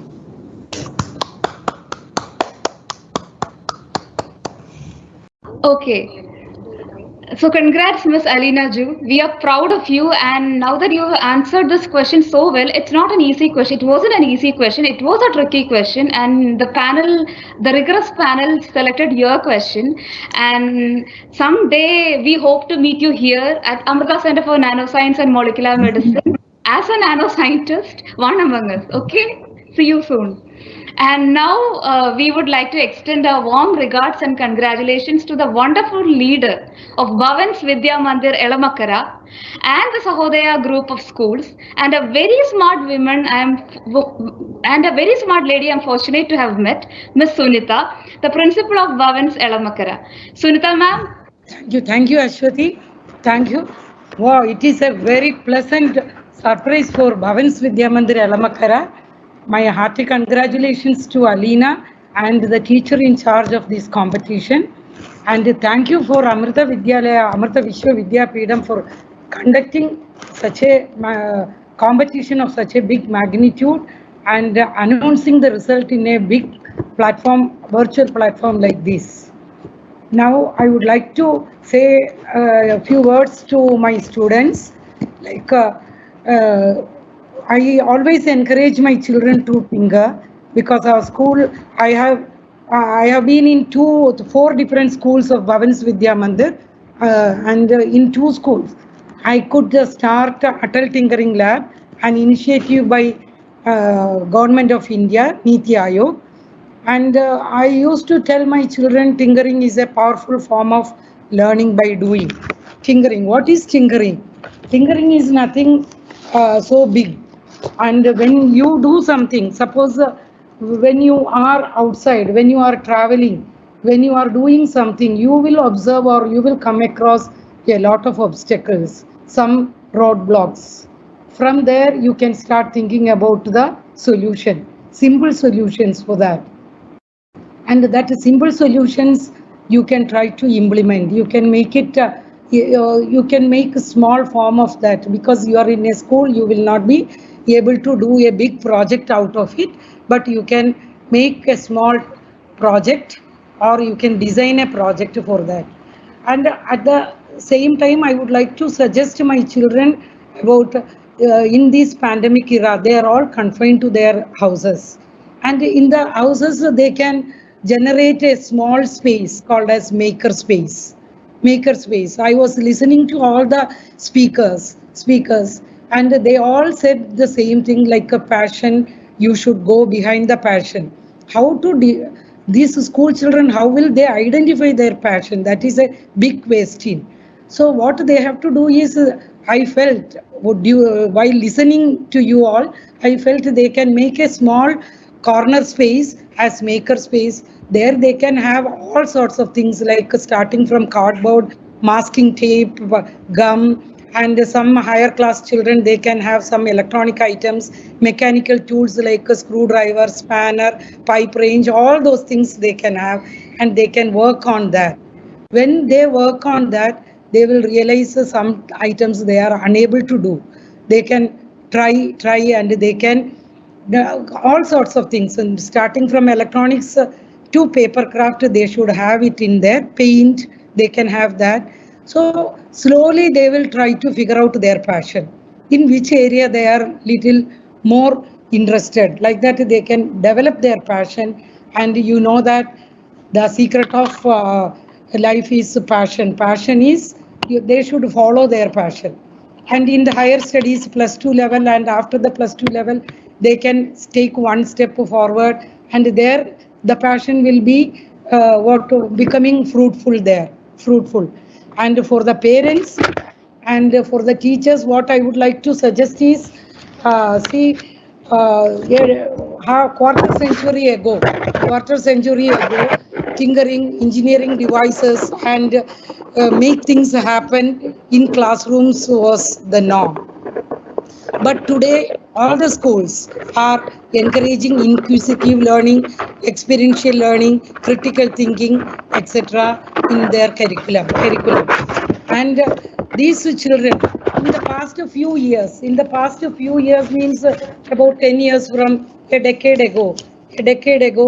The classrooms are also, the government started developing tinkering labs, and in the classrooms, even now, the schools which they have not started, maker spaces and maker fairs have started popping up across the globe. Laser 3D printers are marking the way into more and more schools, and the students and their teachers have started approaching how they learn in new ways. These are happening in the schools slowly, and I will conclude my speech with a quote: playrooms and games, animals and plants, wood and nails must take their place side by side with books and worlds. And the success mantra of life is, do have a passion and follow that passion.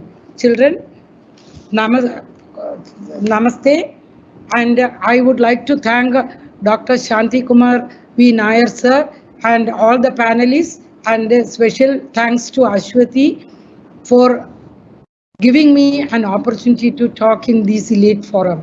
Thank you all. Namaste. Thank you so much, Sunita ma'am.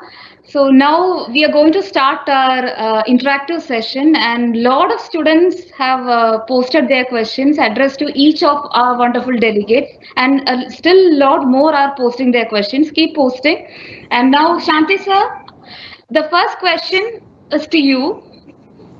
So this question is by Aditya Singh. So he would like to ask you, so nanotechnology can also lead to the increasing threat of biowarfare using nanobots. What are your thoughts on this?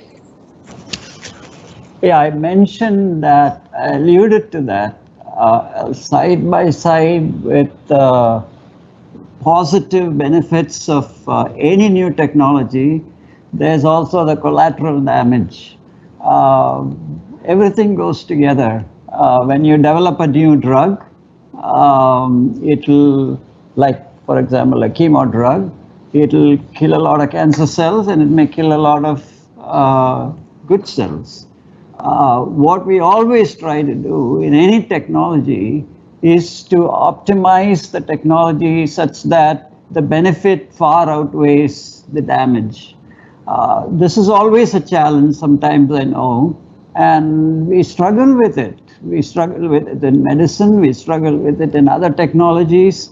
Probably Chaitanya has a lot of experience thinking about this issue. Everything has side effects. But I really feel, having looked at this technology, that this is a technology where the benefits outweigh the damage by proper design and planning and policy making. But I've been on policy bodies looking at nanotoxicology, for instance. How do we make sure that nanomedicines are safe? And this is a worldwide effort. India has a nanotoxicology committee, Europe has it, US has it. So there is always an effort to ensure that the benefits outweigh the risk. No technology will be taken up if the benefits don't outweigh the risks. So that's where we are in this, in these new fields which are promising. Benefits do outweigh the risks. Very good question. Thank you. Thank you, sir. Now, Dr. Chaitanya, next question is to you. When was the last time you did something for the first time? Regards, Mubarak Ali. Thank you, Ali. That's a very interesting question. And also, I'm happy to answer that. So when you continue to learn every day, you get to do a lot of things for the first time. For example, most of the policy work we do are complex systems. For example, if I want to understand, the effect of bad quality medicines on humans, we can't go ahead and give medicines to humans, right? There are many things you can't do in a daily life, but you want to understand the implications of policy. So one of the things I'm learning now at this age is computational modeling using agent-based simulations. So in order to do that, it's the first time I'm coding. And just yesterday, the flock of birds, how they fly in a group. That's not like a planned phenomena where one bird tells everybody other birds. It just happens randomly where all of them try to mimic some behavior. But anyway, short answer. So I coded for the first time to see how those birds are flocking, and I'm discovering the world of computational modeling and how it can give me policy insights in the future. It's a very exciting field, and I'm jealous of all those who are coding now. So please continue to learn new things so you get to do new things, and then it just builds on your career. I hope that answers your question. Thank you, Dr. Chaitanya. Now, Sonia ma'am, next question is to you. This is by Mansi. Good morning, ma'am. I'm already inspired by you and the fact that you took this huge and bold step, taking your career to a whole new and different level. But ma'am, my question is that getting into medicine is itself a very tough challenge. So how did you actually convince everyone and yourself that you wanted to change it? And wasn't it a cumbersome process? How did you keep up with it?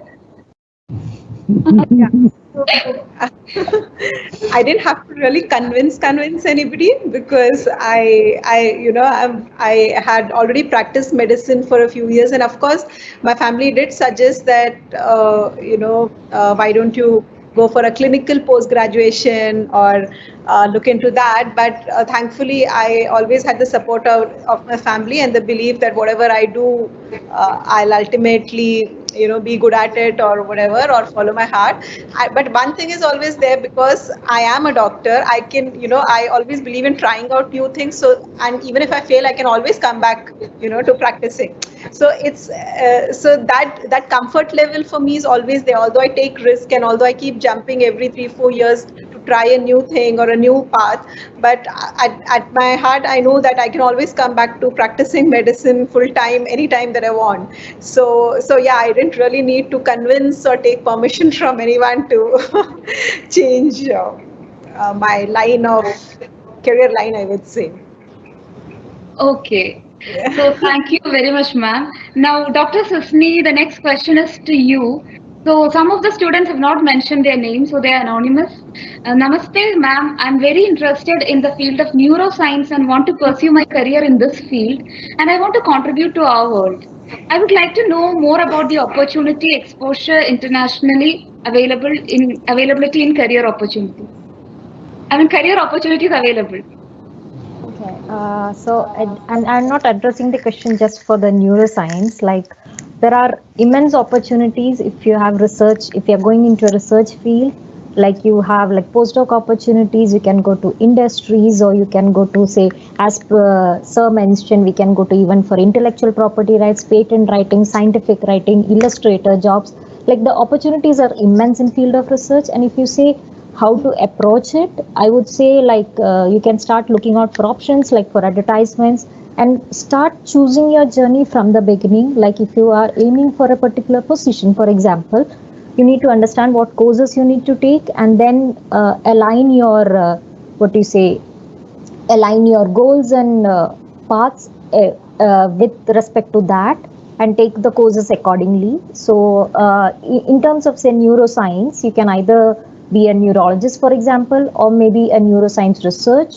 So, there are multitudes of options available. It's just that how do you align your career paths, and what is the passion you have? Like, what do you want to contribute as a researcher? That matters. Like, that's how I usually use it in that way. Like, what are the opportunities present, and how do I have the skills or attributes which I can contribute? So, based on that, you can actually determine the course or the job you want to join. Okay. Thank you, Dr. Sisini. Now, Rekha ma'am, the next question is to you. Ma'am, how to overcome the dilemma of exploring our potential, talent, and what we are good at? How can we actually get to it? It is a great question. I don't have a secret recipe to tell how do you rediscover or realize your passion. But I think what is that is actually one has to identify that, but it's not easy. But what is that it excites you more than your textbooks? What is that you look forward to when you enter a bookshop? What kind of books that excites you? Is it self-help? Is it management? Is it cookery? It's all those passion. Where is that you wanted to excel more than others? maybe in a continuous learning mode, you will be able to understand what is the real potential like. Like I thought about, if you, maybe this is a hard fast example, but when you're enjoying a sunset, are you texting, WhatsApping, checking your messages, or are you looking at it and that is nature's beauty is one day gone off, and are you thinking of some kind of creative thoughts coming into your mind, or are you relating to some of others? So it's enormous way of identifying your potential, but I think the hard and fast rule is, what is that you look forward to beyond and every day, and you wanted to know more, so that continuous learning process in your life will make you understand what is missing and what is that you want to do. And sometimes it may be second or third. For I remember I did MSc in environmental science, but then what I'm doing right now is completely different from what I have studied, okay? But my passion was communication. So my friends keep making fun of me that, what have you done for environment? Increased noise pollution. That's it. But that communication path is what I liked it. And communication is understanding people, listening to people. For example, in my TV interviews, or even I'm talking in my office, in my corporate world, or even right now. So how do I make my thought process coming to you in a different way? So this is with you, my dear Rohan, right? The question who's asked. So, but then identifying your own potential takes time, but that's a journey, and you need to invest time in identifying your potential. Thank you so much, ma'am. Now, Dr. Krishna. Dr. Krishna, are you there? Yeah. So the next question is to you. So the anonymous student would want to know, which part of your job do you find most challenging? Okay, so one background that I need to tell you is, so I joined this job very recently, only a couple of months back. So till then, I was working as a research scientist. So I was looking more into things like, for example, how particles interact with cells, right? So it was like more of a smaller scale. But right now I'm actually interacting with diseases, understanding the patient needs. So that is like a very macroscopic scale. So I need to understand drug is affecting the patient's need for me. So like what it's like reinventing myself. So it's like completely new, but okay, it's strongly on the foundation that I already have, but it's like building on that. So it's like a diversity to do that, but it's exciting as well. So that is something very inherent when you do interdisciplinary sciences, because you know a little bit of everything, and then when you want to focus on particular thing, you have to put in a bit more effort to focus on that and build your strengths in that.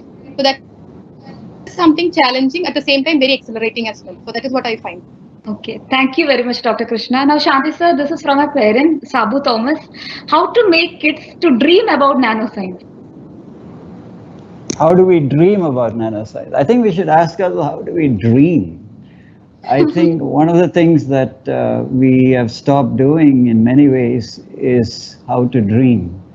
And that means really, I think, going within yourself. All the speakers spoke about the importance of understanding oneself, of knowing what you feel, what you want, what motivates you, what incentivizes you, what attracts you to what is your passion. It's all about oneself. And dreaming is about going within.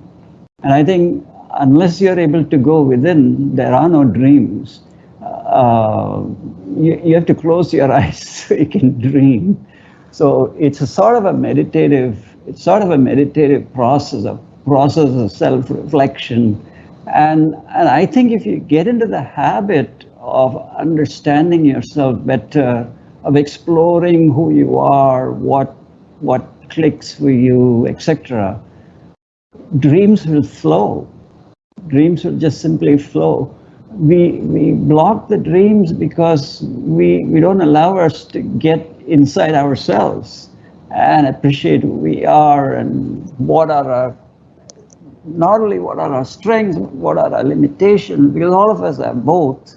And when we get to know ourselves, we can dream. So now, dreaming about nanoscience, I'm not saying that all dreams have to be about that. I think once you understand what motivates you, what gets you excited, that's the dream. And I think each one of you have to find your own dream. And once you find that, then have the conviction and the courage to follow that. Conviction is one thing, it takes courage too. And because there'll be a lot of naysayers in the world who will say that you're making a mistake, this is not the right way to go. And when you have that inner conviction, because you've explored who you are, you will not be deterred by the naysayers who try to distract you from your path. So it's a challenge that God puts in front of you to test you. When you understand your passion, it doesn't matter what distracts you. You have your focus.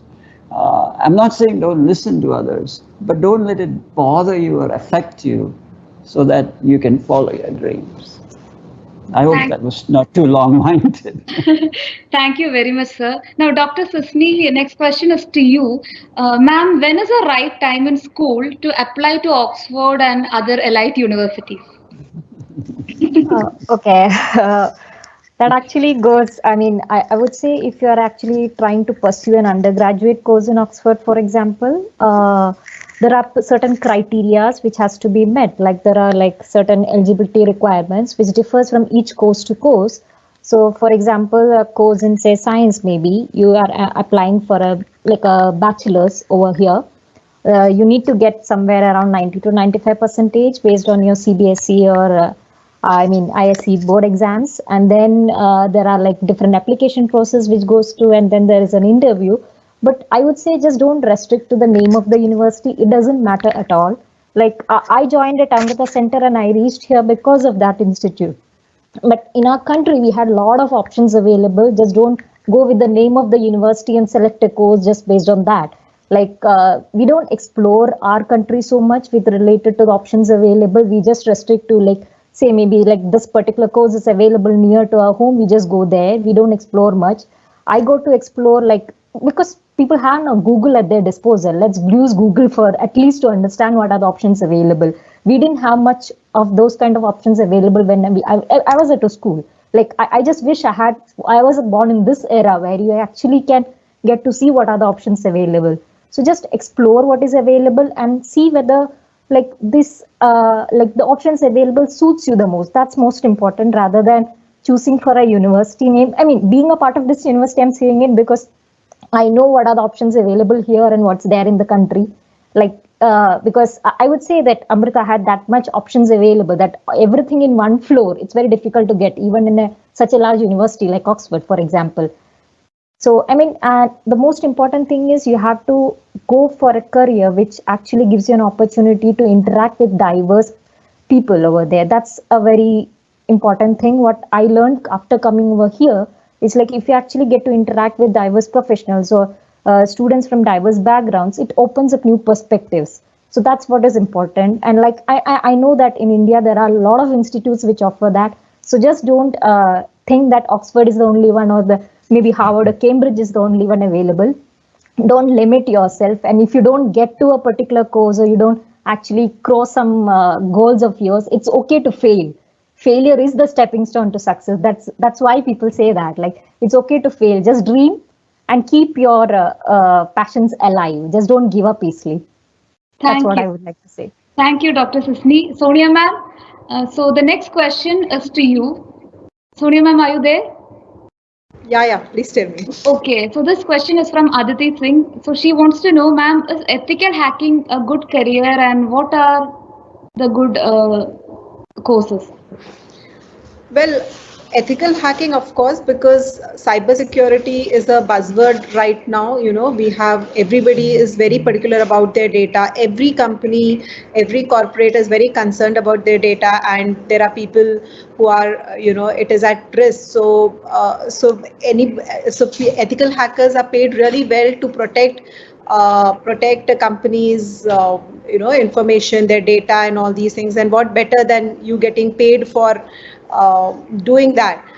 Courses, of course, I would not be able to tell you too much in detail, but yeah, ethical hacking is something which is a very trending thing these days and which is very well paid for.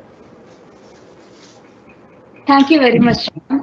So, Rekha ma'am, the next question is to you, and this is from Shivani.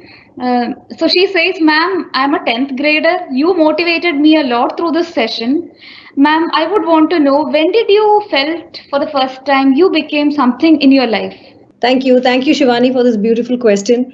See, everybody wants to become somebody in the life, right? When you start our career, when you start our studies, also our parents have some dream. We have our own dreams. But what is the motivation for you to become somebody in life, or maybe not even, for me, it is all because I told you, right, when I lost my medical entrance, I didn't want to, make my parents feel sad because they had certain dream about me, but I want to tell them that, okay, fine, my dreams are also there and they're going to make it more.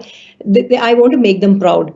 So that's number one point. But secondly, if you're in 10th standard and if you want to feel that you need to become somebody, because it's basically first is your starting studies, right?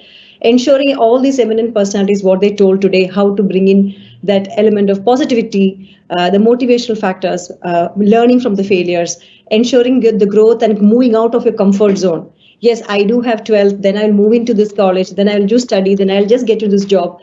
Like Dr. Sonia said, she moved multiple careers ahead, every one of them. So ideally, to move out of your comfort zone and understanding something else that is making you more, how do you be a face in the crowd?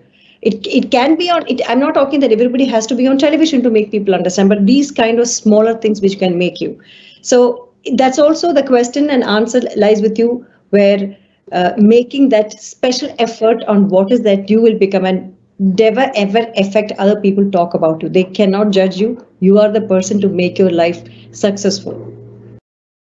Okay, thank you very much, ma'am. Shanti, sir, now we have a very cute question from an anonymous person to you. Sir, is it possible to make an Iron Man suit as seen in the movie? They have made so many of it. Of course you can. But I think the Iron Man saying that this is nanotech was rather cute. I really enjoyed that. Well, I think what he means is that he's got a lot of nanotech sensors in there, and he's got devices in there that maybe uses chips and whatnot, which is all built on nanotech. I think that's what you mean, whether you can make a robot that's nanotech. But robots are around. There are so many creative robots. Robotics is such a huge field with so much of success. So, yeah, of course it can be done. Thank you very much, sir. Now we have one last question. Sonia ma'am, this question is to you. What are the future possibilities for artificial intelligence? This is from Malavika. Okay, artificial intelligence is now used, again, it is something which is used across industries. So even in startups and nowadays it is becoming a thing where, of course, it is not replaced. For example, I'll give you try to explain with an example. I know a company called Nirame, which is into breast cancer screening using artificial intelligence. So artificial intelligence doesn't really replace doctors or engineers or professionals, but yes, it just plays a role in making the end result more accurate, easing things. For example, it would analyze all your data and give you shorten your process of coming to a conclusion. So it helps people to come to conclusions faster and more accurately and reduces your time. So for example, a doctor can use artificial intelligence to suggest various possible diagnosis that could be of the patient, or to help diagnose cancer, for example. Or artificial intelligence can be used in industries like banking, where the customer data can be collated and a conclusion can be given on which the entire strategy could be based. So artificial intelligence is again used across industry, and it is the buzzword and trending thing that is happening now. Thank you so much, Sonia ma'am. So I think we'll have to close the interactive session for the time being, because it's already a Sunday and it's lunch time and we'll all be very hungry. But still we would like to address all your questions to all the delegates. So what you would want to you should be doing is that you will get our email ID from all our social media website. Follow us on Facebook, Instagram, YouTube, everywhere, and get our and try to chat with us, and we'll make sure that your questions are answered by any of the special 7 delegates we have here. And there's an important announcement before we wind up. For students to avail the certificate for attending today's webinar, please click on the link which is pasted below in the chat box. I hope you all saw the link which is pasted below the chat box. Click on the link, fill the form carefully, and also take a screenshot of your participation in the event and upload. Okay? So I repeat, click on the link, fill the form, take a screenshot of your participation and upload. The link is posted in the chat box. And keep posting all your questions addressed to us through our social media pages. Thank you so much. And now let me wind up by saying my note of thanks to all the wonderful delegates for this wonderful support and cooperation and such immense love and respect that you have shown for the student who have attended this session. And my heartfelt thanks to all the technical and non-technical staff who are right here, who's part of the organizing committee of the national webinar, who made this a big success, without whom this wouldn't have happened. Thank you. And the best is always reserved towards the end. And last but not the least, I would like to thank all the students, teachers and parents who have responsibly taken up the first step towards a changing academic perspective. That first step is this. You made a decision to attend this national webinar, and you have been a part of, you are right now our ambassadors for Stop Following the Crowd campaign. Please spread the word, use the hashtag, and please be with us, follow us, and be with us on all our social media pages. Thank you so much. Happy Sunday to all of you. Take care. Bye. Just 1 second. I just wanted to mention, Ashwati, I wanted to especially thank from my side also Rekha and Sonia, who have taken so much of their precious time to be with us. Thank you so very much. Really enjoyed listening to you. And with regard to our alumni, I have to say it was so nostalgic and so beautiful to see all of you again and hear from you. When you talked about your times here and how you enjoyed it, I really was touched. To see that our students have gone on to do so well, and after so many years are thinking fondly of us, it was very touching. And I thank you so much for coming and gracing the occasion. Thank you.